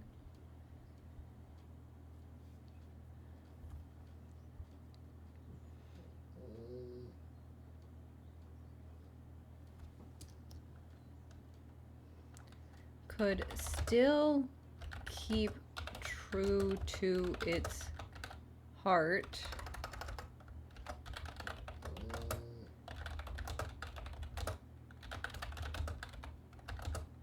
Wider franchise material.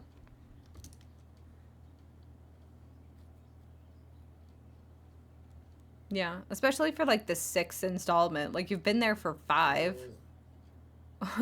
Was this one really like that big of a, a commitment? Jeezo peezo.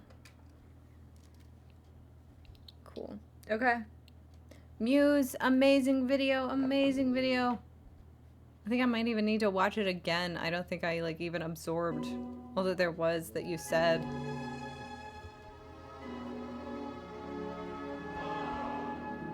So good.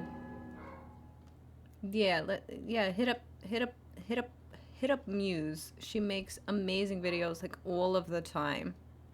Look, see? Posting like twice a month or something. Which is unreal. Very cool. Very cool channel. Lots of good discussion happening from Muse. It's Senator Kirsten Gillibrand, your DSCC chair, and I need your help immediately. Democrat? 358 days Bitch, over. shut the fuck up. Shut the fuck up. Get off your ass and fucking do. Don't. What are you coming to me for? What are you coming to me for? What are you coming to me for? Do I look? Do I look? 2 is one of the most misunderstood games in the series. Simply Key, what are we talking about? 58 Days Over 2 is one of the most misunderstood games in the series simply because of this fact. It's different. It doesn't play Yes. like the rest. The gameplay is too sluggish. All of these comments and more have plagued me over the years, whether it's through the comments or just in one-on-one conversations. But one that I've been noticing more and more lately is that the Disney worlds feel empty and meaningless in comparison to past entries. Well, to be honest, Did in I not some add aspects this? I kind of agree.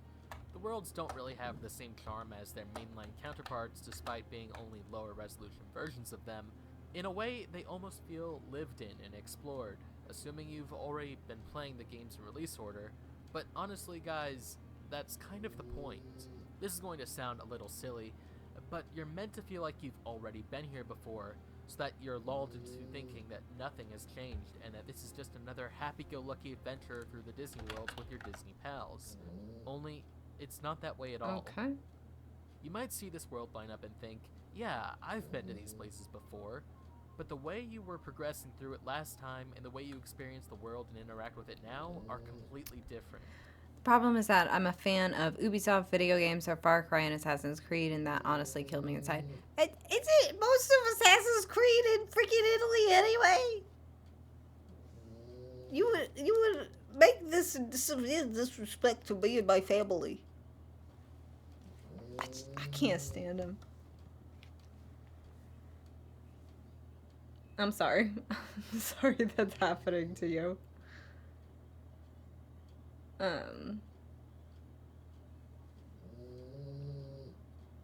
Ezio Auditore? Ezio Auditore.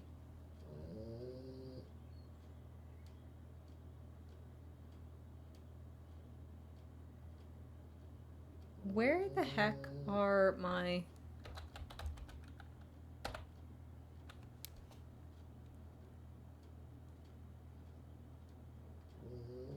Okay. Okay, so I need to import this image again. It didn't actually do it. It's not about how the world looks, but the way you approach it as someone who's not supposed to be there. Still confused by what I mean?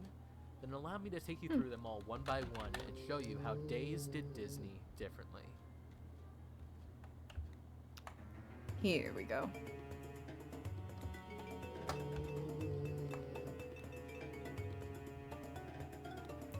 I think they, well, that's good at least.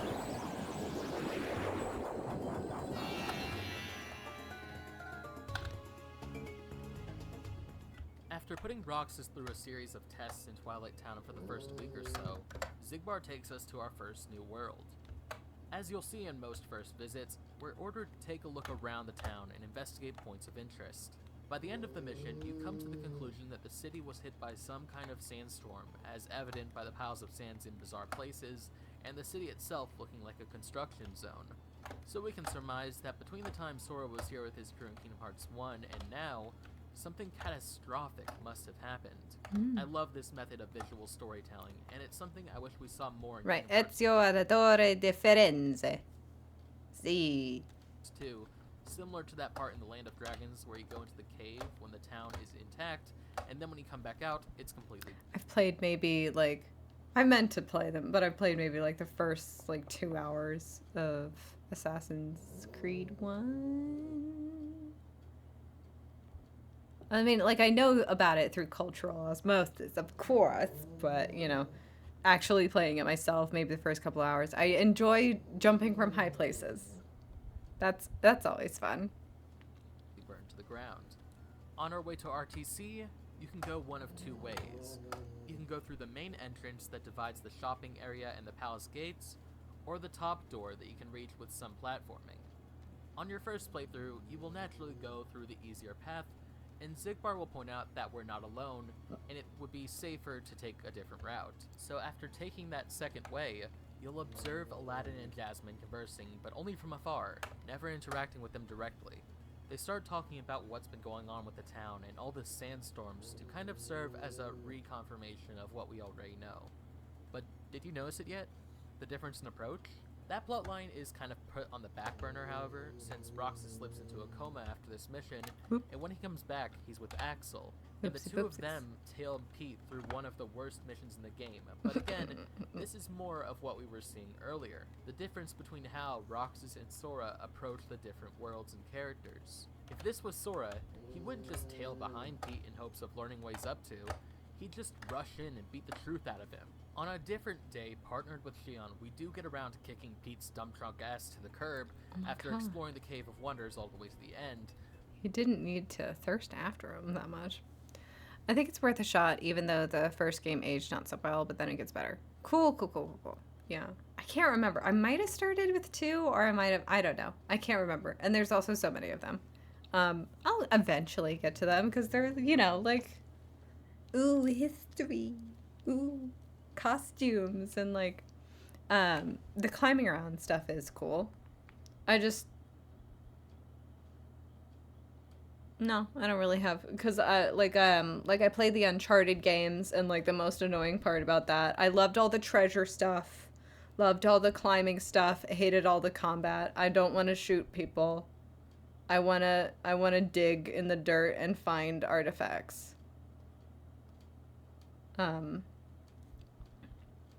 But again, like I haven't played enough of Assassin's Creed to even have like a complaint like that. But so yeah, cool. I'll get around to them at some point. They're definitely cool. But he never did find the magic lamp he was after. On their way back to hello? RTC, I need to move that Roxas around. and Leon run across Genie and Carpet, and they have a brief conversation about trusting one's friends, where they tell the Genie that Aladdin didn't want to rely on Genie's magic to help fix the city.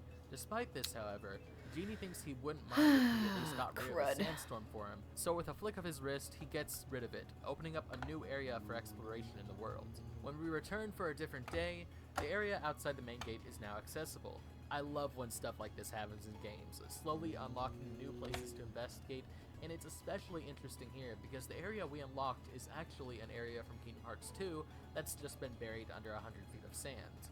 The cause of this, and the sandstorm That's really cool. out, is none other than a giant Heartless, the antlion. It burrows beneath the sand, tossing it everywhere, and creates... I love the metatextual thing of like this location. This location that we're in with the location from KH2, but this happens chronologically before KH2. That's a really cool part of Days, and the way that they kind of like work backwards for that. But it's cool and it fits. It fits. Yes. Twisters to throw debris all over the place. So with that information, we can assume that if the Heartless didn't attack the city directly, then at the very least it was causing enough mayhem to distress it from afar by simply existing.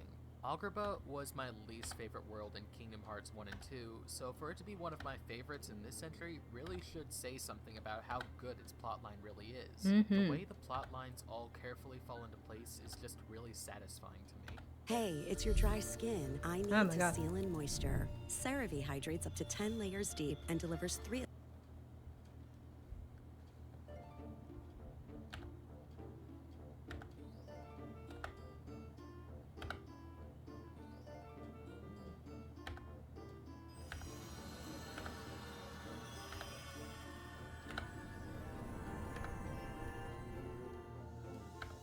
The Beast Castle world plotline is mostly centered around setting up Zoldan's interest in the Beast from Kingdom Hearts 2, but it also serves as Roxas' first introduction to the concept of love and caring for others. It all begins when he comes to the castle for the first time. He's sent there on a mission to stop a Heartless, which he thought was the cause of a roar he heard emanating from the castle, but it turns out that wasn't it at all. I love how they've set up the Beast's first appearance in such a way to pose him as this terrifying presence for Roxas. The next time he's there, it's with Xion, and he tells her all about it before they start investigating. The best part of looking at all of these scratch marks and footprints and even a noticeably dirty wall is that all the while, these two are convinced it was the Heartless who caused it. Along the way, the two run into Lumiere, who's talking aloud to himself as he paces the West Wing's main hall. Roxas and Shion deduce from the way he's talking that he must be a servant of the castle. The candelabra also mentions a master, which makes the duo curious about him, but in order to find out more about this mysterious master of the castle, they must sneak past Lumiere. Again, very different from how Sora would approach this situation. You see, the organization puts a very important emphasis on avoiding contact with the local residents of each world while on mission, which is why, with a few exceptions here and there is no direct interactions with any of the Disney cast and our protagonists unless it's unintentional. When they reach their destination in the West Wing, Roxas takes a peek into the master bedroom at the end of the hall and sees the hulking form of a monstrous beast talking to himself, and his reaction to him is just insane. He refers to the beast as a thing and is initially pretty startled by him, which says something about Roxas, who has fought pretty scary foes already. This also shows us that even as a nobody, he can feel fear, letting us in on the fact that this whole not having feelings thing is total bullshit. On a separate visit, they're tasked with hunting down a Neo Shadow. They defeat it together, and then we get to see exactly how fearsome the beast can be when he absolutely Actually, I wasn't paying attention. Are you doing modeling? Yes. Just like, just a little bit. And kind of just for fun. We are making a lot of Merch Caprice final mix stuff. So this will be this hallway that we're making nice and fancy with all of the extra bibbles and bobs. So like the crown molding that we're working on now. Ooh, so fancy, fancy. Doing the floorboards right now.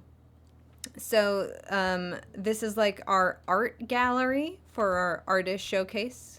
As you can see, we have the art pieces in the frames.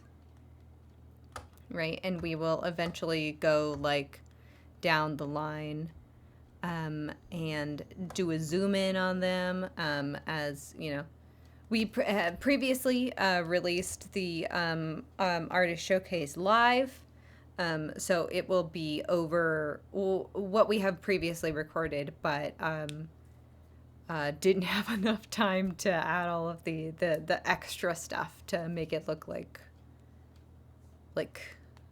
really good. That's how Merch Caprice always goes. You know, there's when you're on a time crunch like that, you choose your battles and when to let them go.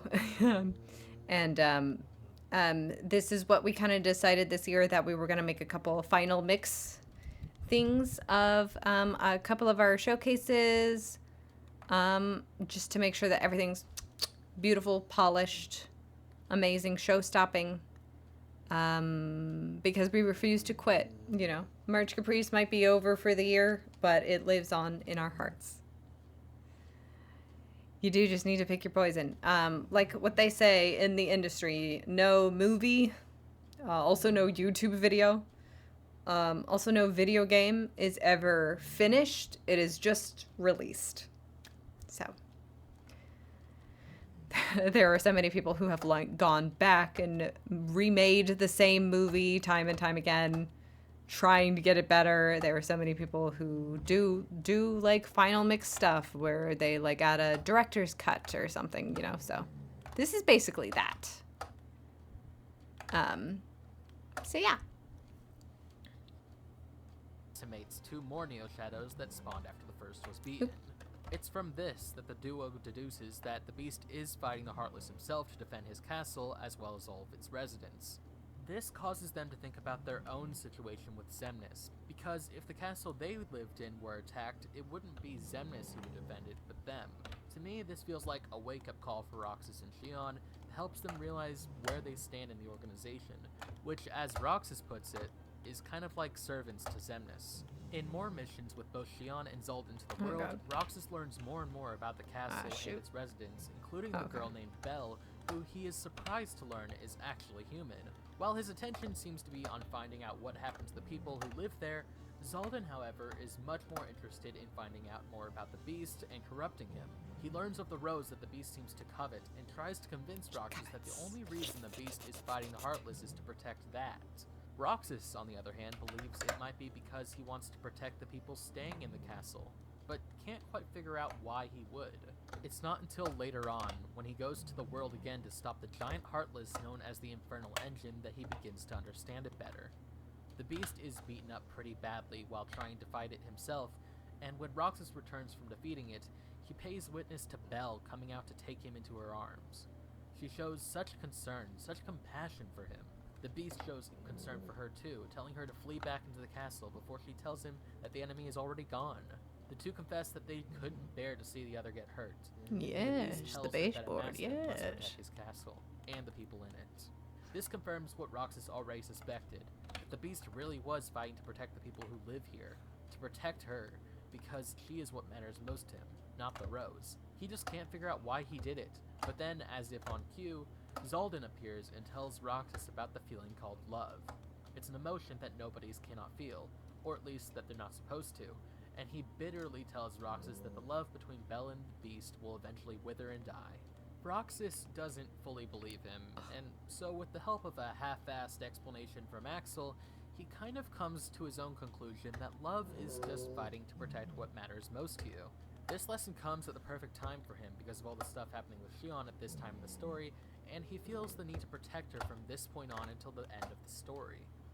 Strengthen your hair. Oh and my protect God. From heat damage. With We Cream didn't of get like Nature, ads all day up until now.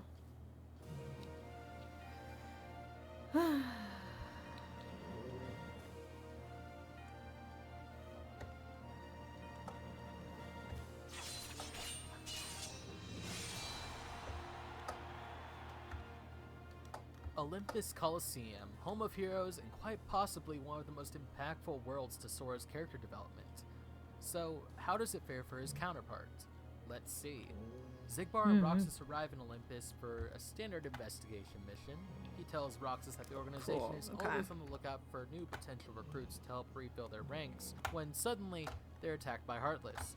As we know by now, the organization likes to keep a low profile for these sorts of things, so when Roxas is suddenly approached by Phil, thinking he's a new trainee, you already know it's going to be a very different experience compared to everything so far. Zigbar disappears before Phil can see him too, and only comes back after the satyr leaves to tell Roxas that he should continue the mission on his own now that he's already let his name slip and unintentionally signed up for hero training. But before he leaves, he tells Roxas that he cares about his future. Roxas really seems to impress Phil with his barrel smacking abilities, so much so that he thinks Roxas might got be these a real big help old because barrel they need all smacking the help they can hands. get. It seems the organization isn't the only. It's kind of weird that I joined the stream like 30 minutes ago and noticed now what you're doing. Hey, some people just come along for the ride, all right? It's just fine. That's how it goes.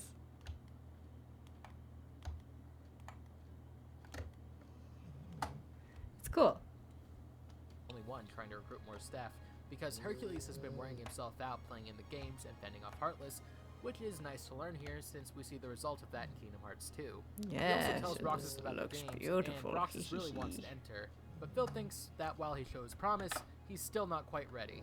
So Roxas RTCs with anticipation of his next visit. When he comes back a few days later for a heart collection mission, Phil asks him to handle a particularly strong Heartless in the form of a land armor, since Herc is unavailable at the moment, and after he's done beating it as a quote-unquote warm-up, Phil puts him through more barrel bashing training. Needless to say, he's becoming more and more impressed with Roxas as time goes on, but never outright says it to his face, only bragging in secret to Hercules. Zigbar would accompany Roxas once or twice more to Olympus for Heartless hunts, and I'd like to think that Roxas comes to see Zigbar as someone who's a prime example of strength, which will contrast perfectly to his other, much weaker and lazier partner for this There you world, go. Demyx. You see, Demyx is the epitome of laziness, and he makes it known to us at every opportunity during our visits together to the Colosseum. He hates getting into fights and getting sweaty too, apparently. When he and Roxas visit for the first time, they split up to cover more ground, but really it's just so he can slack off. Roxas goes into the Colosseum to see Phil Masterful putting Hercules gambit. through some truly grueling training, And when Demyx sees that, he immediately slips away again. Later on, Roxas asks him why he was pushing Hercules so much harder than he does with him, and Phil says that the reason is because he has high hopes that he will be the best hero he will ever train. He also tells Roxas that he has high expectations for him as well, which causes him to come to the conclusion that people work you harder when they have higher expectations for you, which is why the organization constantly puts him on tough missions. The day of the games, Roxas happens to participate, and Demyx hangs back again to do his own thing. Roxas clears his way to the final round, and Phil pulls him aside to congratulate his new student. He lets him know that his next opponent will be his toughest yet, and to do his absolute best because he expects big things from Roxas. Roxas takes this as an order, but Phil rephrases it and says that he has faith that he will win, and ushers him off to his final match, which just so happens to be against Xigbar. Their fight concludes without a true winner because the guard armor Heartless crashes the party, but this was apparently all a test from Xigbar to see how Roxas' training has been paying off. This entire time, both Xigbar and Phil were pushing Roxas to become stronger. Maybe it was for different reasons, but the end result is the same, and him vanquishing the formidable Heartless was the proof. I like to think Roxas puts in all the effort that he does to get stronger, so that he can do what he learned from his time at Beast Castle, to protect what matters most to him, thereby making the lesson he learns from this world, that no matter what, nothing is handed to you without hard work and the will to become your best self. Actually...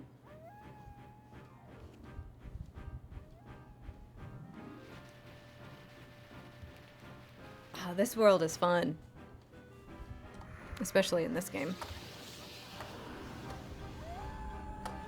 I wonder if maybe we should... Halloween Town is usually a lot of people's favorite Disney World the mainline entries, and I mean, how can it not be?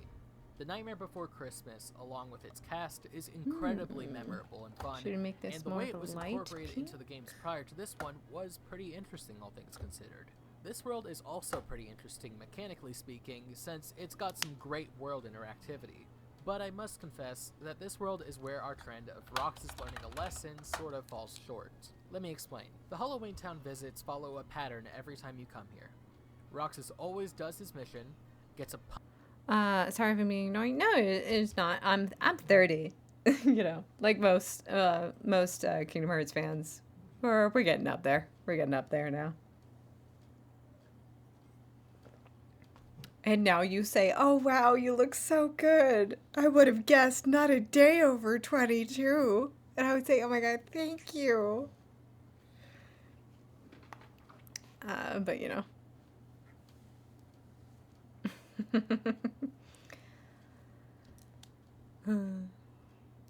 pumpkin bomb chucked at his head by Lock, Shock, and Barrel, and somehow Jack is constantly coming up with new ideas for the New Year's Halloween celebration because of something Roxas does. The world does have its good points, don't get me wrong, like how the inventions Jack comes up with add a fresh spin to the gameplay each time. There's also a fun bit of world interactivity in the form of a bombable wall that your inner Zelda fan will certainly enjoy. And the overarching mystery involving the infamous world boss known as the Leech Grave is some of the most bone-chilling stuff to ever come out of a Kingdom Hearts game. If you'd like to know more about that and what else goes on in this world, I recommend you check out this video here sometime. But all in all, this world might actually, have I the really least do like the impact on white pink. Roxas's character. There's no real lesson learned, and the only Disney character we kind of interact with is Zero. So, it's a good world, just not for the purpose of what we're discussing here today. Let's see if the next place we visit is any different. It's Wonderland, isn't it? Uh-oh. Yeah. Yeah. Yes, I like the light Wonderland pink. is my least favorite in the lineup. It's the most bland and annoying world of all, with just a couple of cool callbacks to Kingdom Hearts 1. The biggest takeaway from it is when Roxas gets to talk to the Cheshire Cat, who tells him to believe in his heart as it will tell him who to trust or not. We could take this as a lesson to Roxas that he should trust his friends and let his heart decide for itself when making life-altering choices, but otherwise, yeah, all the other good stuff is pretty much just callbacks to when Sora was here in Kingdom Hearts 1. The stuff with Luxord is cool, but it's not like it sets up anything for Kingdom Hearts 2, since his dedicated world in that one is actually the Caribbean. I have nothing else I want to add, since even mechanically the only interesting thing is the stealth missions that take place in the hedge mazes, but those just annoy me to no end. So then, what comes next? Oh my god. Millie Moon luxury diapers with cloud touch softness. Okay.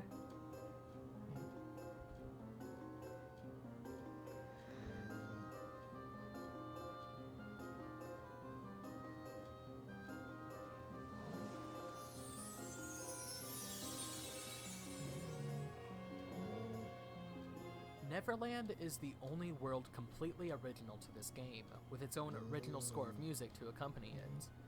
I know that we visited Hook's ship in Kingdom Hearts 1, and later on a different version of Neverland in Birth by Sleep, but this area is completely original to Days, and it honestly has a good plot to it as well. Roxas arrives in Neverland to track down a Heartless, as usual, when he comes across Captain Hook and Mr. Smee digging for some buried treasure that Hook found a map to. However, the one they dig up ends up being filled with nothing but garbage. This pisses off Hook so much and causes darkness to swell from within him because of his greedy lust for treasure. This darkness attracts some nearby Heartless, and seeing them, the piratey duo decide to flee back to the ship, leaving Roxas to destroy the Heartless on his own. After that's done though, he decides to go after them to find out more. When he gets there though, Hook and Smee have already left and plotted a course for a new spot marked for treasure on a different map, since apparently he's got multiple. Tinkerbell happens to be nearby and overhears this and flies off. She bumps. Well, yes and no at the same time. I mean, I would have guessed you were like 22 to 25, but I don't like to say that people look younger just because it's rude not to say it. Yeah. Well, thank you. You know, I do skincare and all that. Yeah, you know, it's not good and it's not bad to be the age that you are. It just is. It truly is. But yeah, you know, that's how long I've been here. Into Roxas, who she mistakes for Sora as memory of him would suggest. She decides to help Roxas fly by giving him some pixie dust, and at first he doesn't believe he could do it, but then he does. It's a spectacular moment that mirrors Sora's first time flying in Kingdom Hearts 1 perfectly. This is how you do callbacks. Tinkerbell tries to usher Roxas to come help her stop Hook, and at first he really wants to, but decides that for the sake of a fake agreement with Saïx, he should focus on his mission instead. By the end of his first visit, he feels terrible about leaving Tinkerbell to her own devices when she asked for his help, but he also gets the funniest feeling that he's flown before. In future missions to the world, Tinkerbell would continue to ask Roxas for some help after giving him pixie dust, and for one reason or another, he almost always avoids helping her, and time again, he feels awful about it, until one day, Hook and Smee actually capture her, and Roxas seems at war with himself over if he should help her or not again, but during the plot at this time, Roxas has been struggling to choose between his orders and his personal feelings that may or may not even exist. The organization has been mistreating Xion since the day he met her, and I feel that he connected that fact of mistreatment to the situation before him now with Tinkerbell, and finally decided that enough was enough. Ooh, yes. So he helps her, I and love it this ends pink up helping ceiling. him finish his mission too. He'd come back one more time to help Tinkerbell stop Hook and Smee once and for all, when Hook's greed finally becomes so strong that he summons the terrifying ruler of the sky, Heartless, and it just so happens to be part of his mission again anyhow, so in the end, it works out when the Heartless is beaten by him, and it crashes into Hook's ship, absolutely decimating it. By the end of it, Roxas did help out his new friend Tinkerbell because it was the right thing to do, but he was also still just following his orders because that's who he is. He has blindly followed what the organization has told him to do since the day he came into existence, and when he finally realizes that, he snaps and starts to take charge of his life. And at the core of it's, you never ask a woman her age, a man her salary, or a Kingdom Hearts fan to explain to you the difference between a Heartless and a nobody, because you'll never hear the end of it. Yeah, I think that, you know, there's a lot of pressure on women to be young and beautiful for always. But, you know, at some point you need to grow up, Mary. And it's not like, people just like want to know, like, what are you about? Where have you been? What's your life like? You know, knowing what your age is, like, puts you in a context, you know. Mostly about, like, how you should act. Like, you should not be behaving like a 12-year-old when you are 30. So stop acting like a 12-year-old when you are 30. All that kind of stuff. Yeah. I think us girls, we kind of need to get over it a little bit. Yeah. It is a luxury to live a life. Not everybody gets that far. And you're kind of doing a disservice to all, the people we've lost to not be grateful for the age that you have gotten to, because that means that you've been alive, you know? Yeah.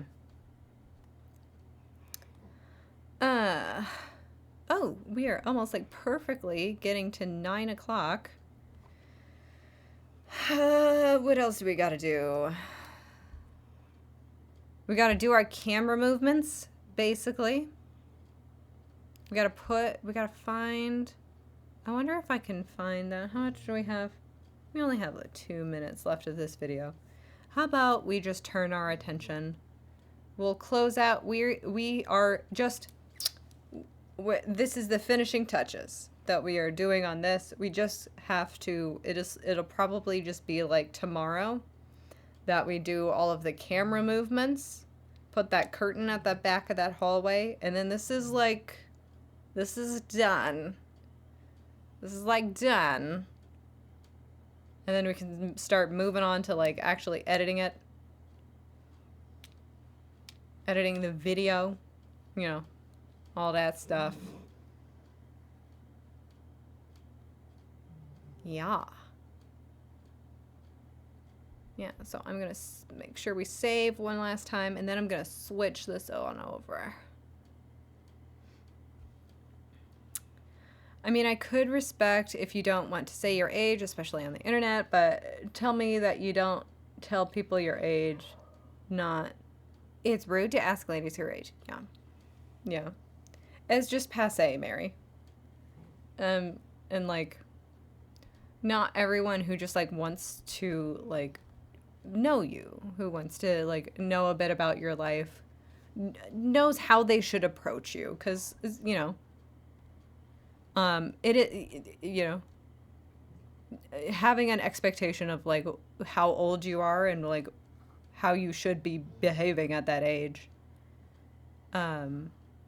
it's just putting you into a context mainly. But yeah, it comes from a hurt place, and hurt people hurt people. So like if someone bites your head off about, you know, it's rude to ask a lady they're her age, it comes from a hurt place, but like they do need to grow up a little bit. That's all.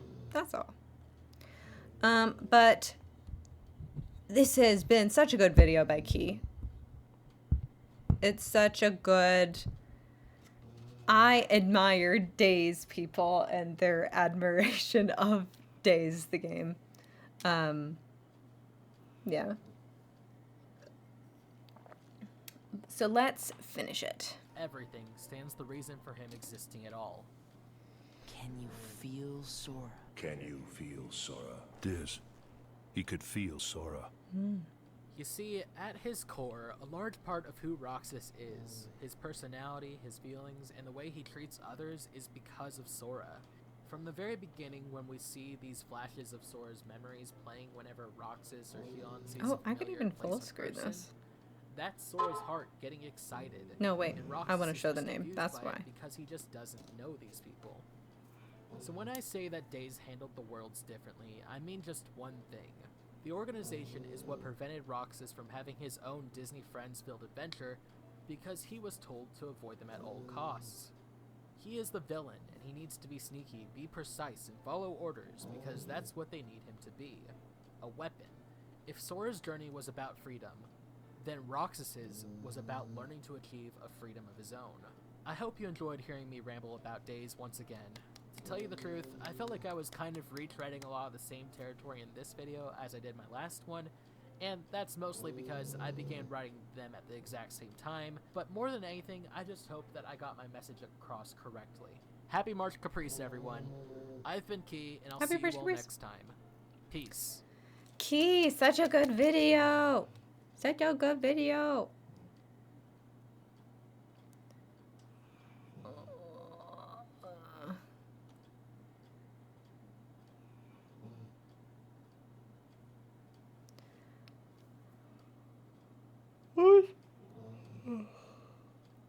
What was his last video about? See how he oh so subtly did a little plug for his last video? How did Days Differently? Everything cut or changed from the movie. 2 hours.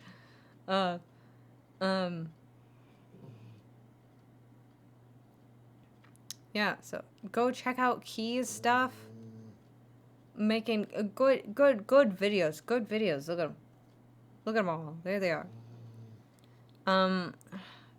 What do we say? It was so cool. What do we say? It was so cool. It was so cool. Such a cool video. Love Pink. Love this discussion.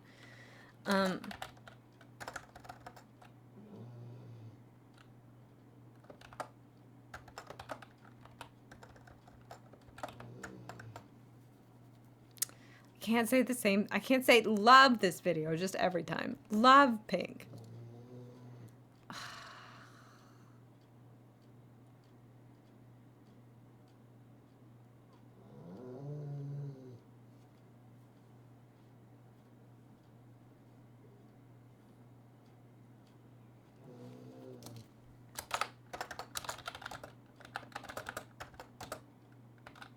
This was such a cool dissection of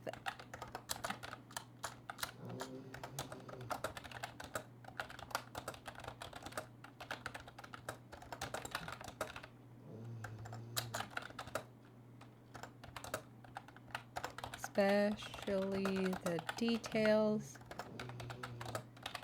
because I think they get lost a bit.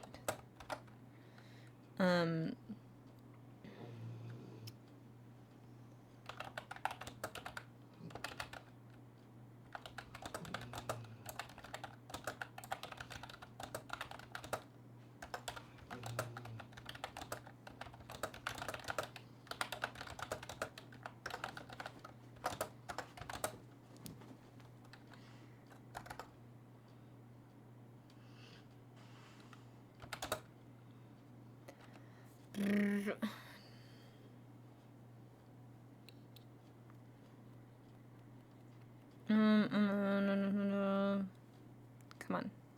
Have a thought, you big dummy.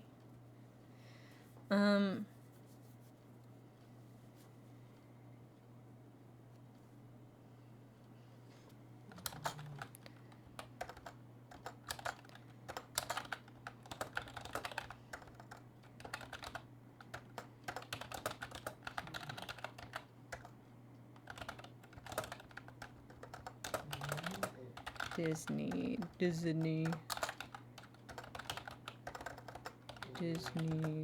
World's needing to be sneaky, not making as many friends outright.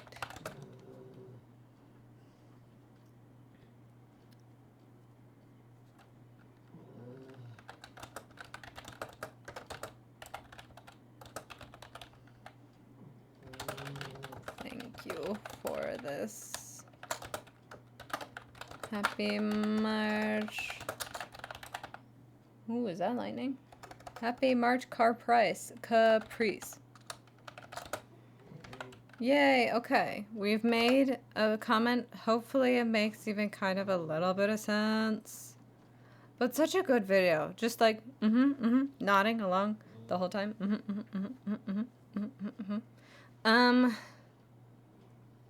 Yes. We're still only at the beginning of day 2, right? We still got like a whole good big chunk of videos to get through.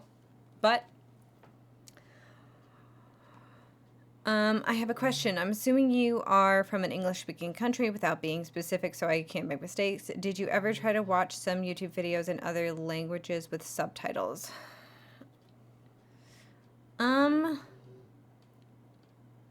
Yes. I have watched a couple. I try to make sure that they're closed captions, though, so they're like, you know, because, the auto captioning feature on YouTube isn't like 100% great, and neither is the embedded Google Translate. So especially if it's like an auto caption of a language that I don't speak that gets like, you know, every 3 words wrong just in its auto captioning, that's then get put through Google Translate, which is also not that reliable. It kind of does come up as gobbledygook. You know, it's just not a very good way to consume it. But if it's closed captions, if it's someone who's like even gone through, if it's closed captions put through an auto translate, I can kind of feel it out. And if it's closed captions in like multiple languages, even though I don't expect, I think only people who are like kind of like bigger YouTubers who have like a lot of money to put into that are actually doing that. So I know that that's kind of a big ask for a lot of people. I think the best thing that you can do is probably like caption your own videos in your native language and just like hope that like the Google Translate does as good as you can. But yeah, I've watched a couple videos, not in my native language.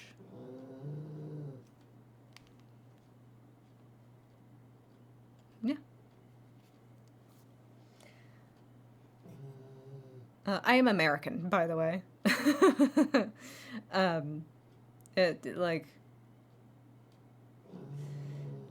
There is shame in being an American, but there's no shame in being a cool American who admits that America is kind of cringe. So, yeah.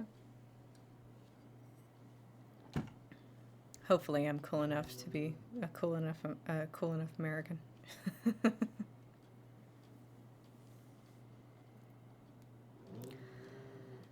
What do we do? We're kind of done today. That was all we were gonna do. Yeah, I think I'm gonna just like get ready to call it a night. We did a lot of good work today. Watched a lot of super cool videos. Let me see. Whomst is streaming. Whomst.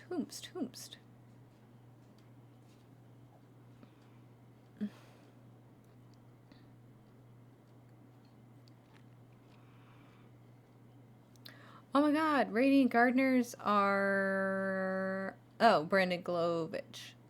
Yes, I misread. Okay. Oh, okay. They're both playing them together. Repo's kind of scary, though. I don't want to toss people right into a scary game if they don't want to see that. Ooh, but you know what? I think I might toss you over to Guides. That seems like a good place to go. Especially remember... Ooh, uh-oh. Did the MDA submissions close? Are they closing or did they already close? Reconnect. Ugh. Kingdom Hearts, yes. Reconnect. Oh, it looks like they are closing today. Nominations close Wednesday, April 30th, so I think that means that they are closing. They are closing tonight, so like you probably have like maybe 4 more hours to do. March Caprice, if you're looking for who to nominate, March Caprice has amazing people. Every single one of them deserve to win something in their categories. Not to offend you, but today I watched a video called Americans Being Americans, and they were saying not so smart things. Yes, I understand. A lot of Americans are very, very stupid. I have a very low opinion of them, too. It's okay to think... It's okay... Listen, honey, it's okay to think that Americans are stupid. Mostly they are. Just statistically speaking, if you closed your eyes and pointed at a group of 10 Americans, you would point to a stupid person.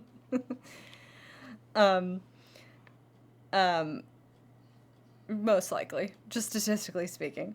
But yes, MDA nominations are closing tonight. Not the voting, but the nominations of them. There are amazing people. Oh my God, nominate Shane, nominate Nicole,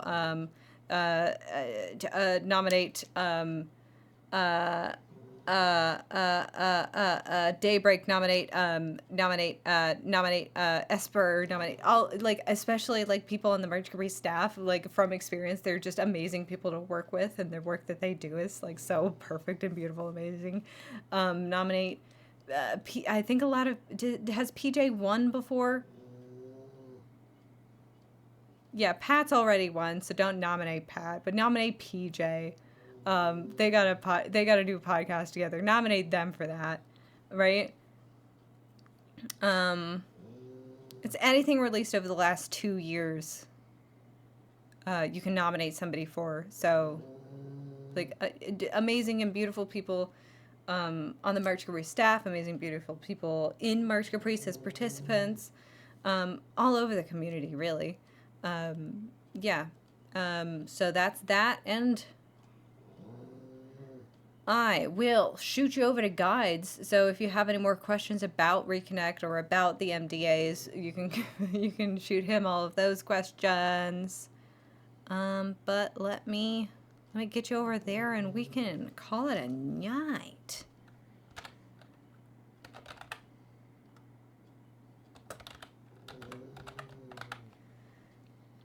All right. Be nice to guides. Here he goes. It's all right. Yeah. We're gonna be back tomorrow, 6 to 7-ish Eastern Standard Time. And doing more of the same stuff. Watching more March Caprice stuff. Finishing up this this hallway. Cool. Love you guys. Here goes guides. Have fun. Ask about the MDAs. Ask about Reconnect. And nominate. Nominate people. It's the last couple hours. See ya. Good night. Yeah. I'm done. Right? I'm done. And I am ending my own stream. Beep.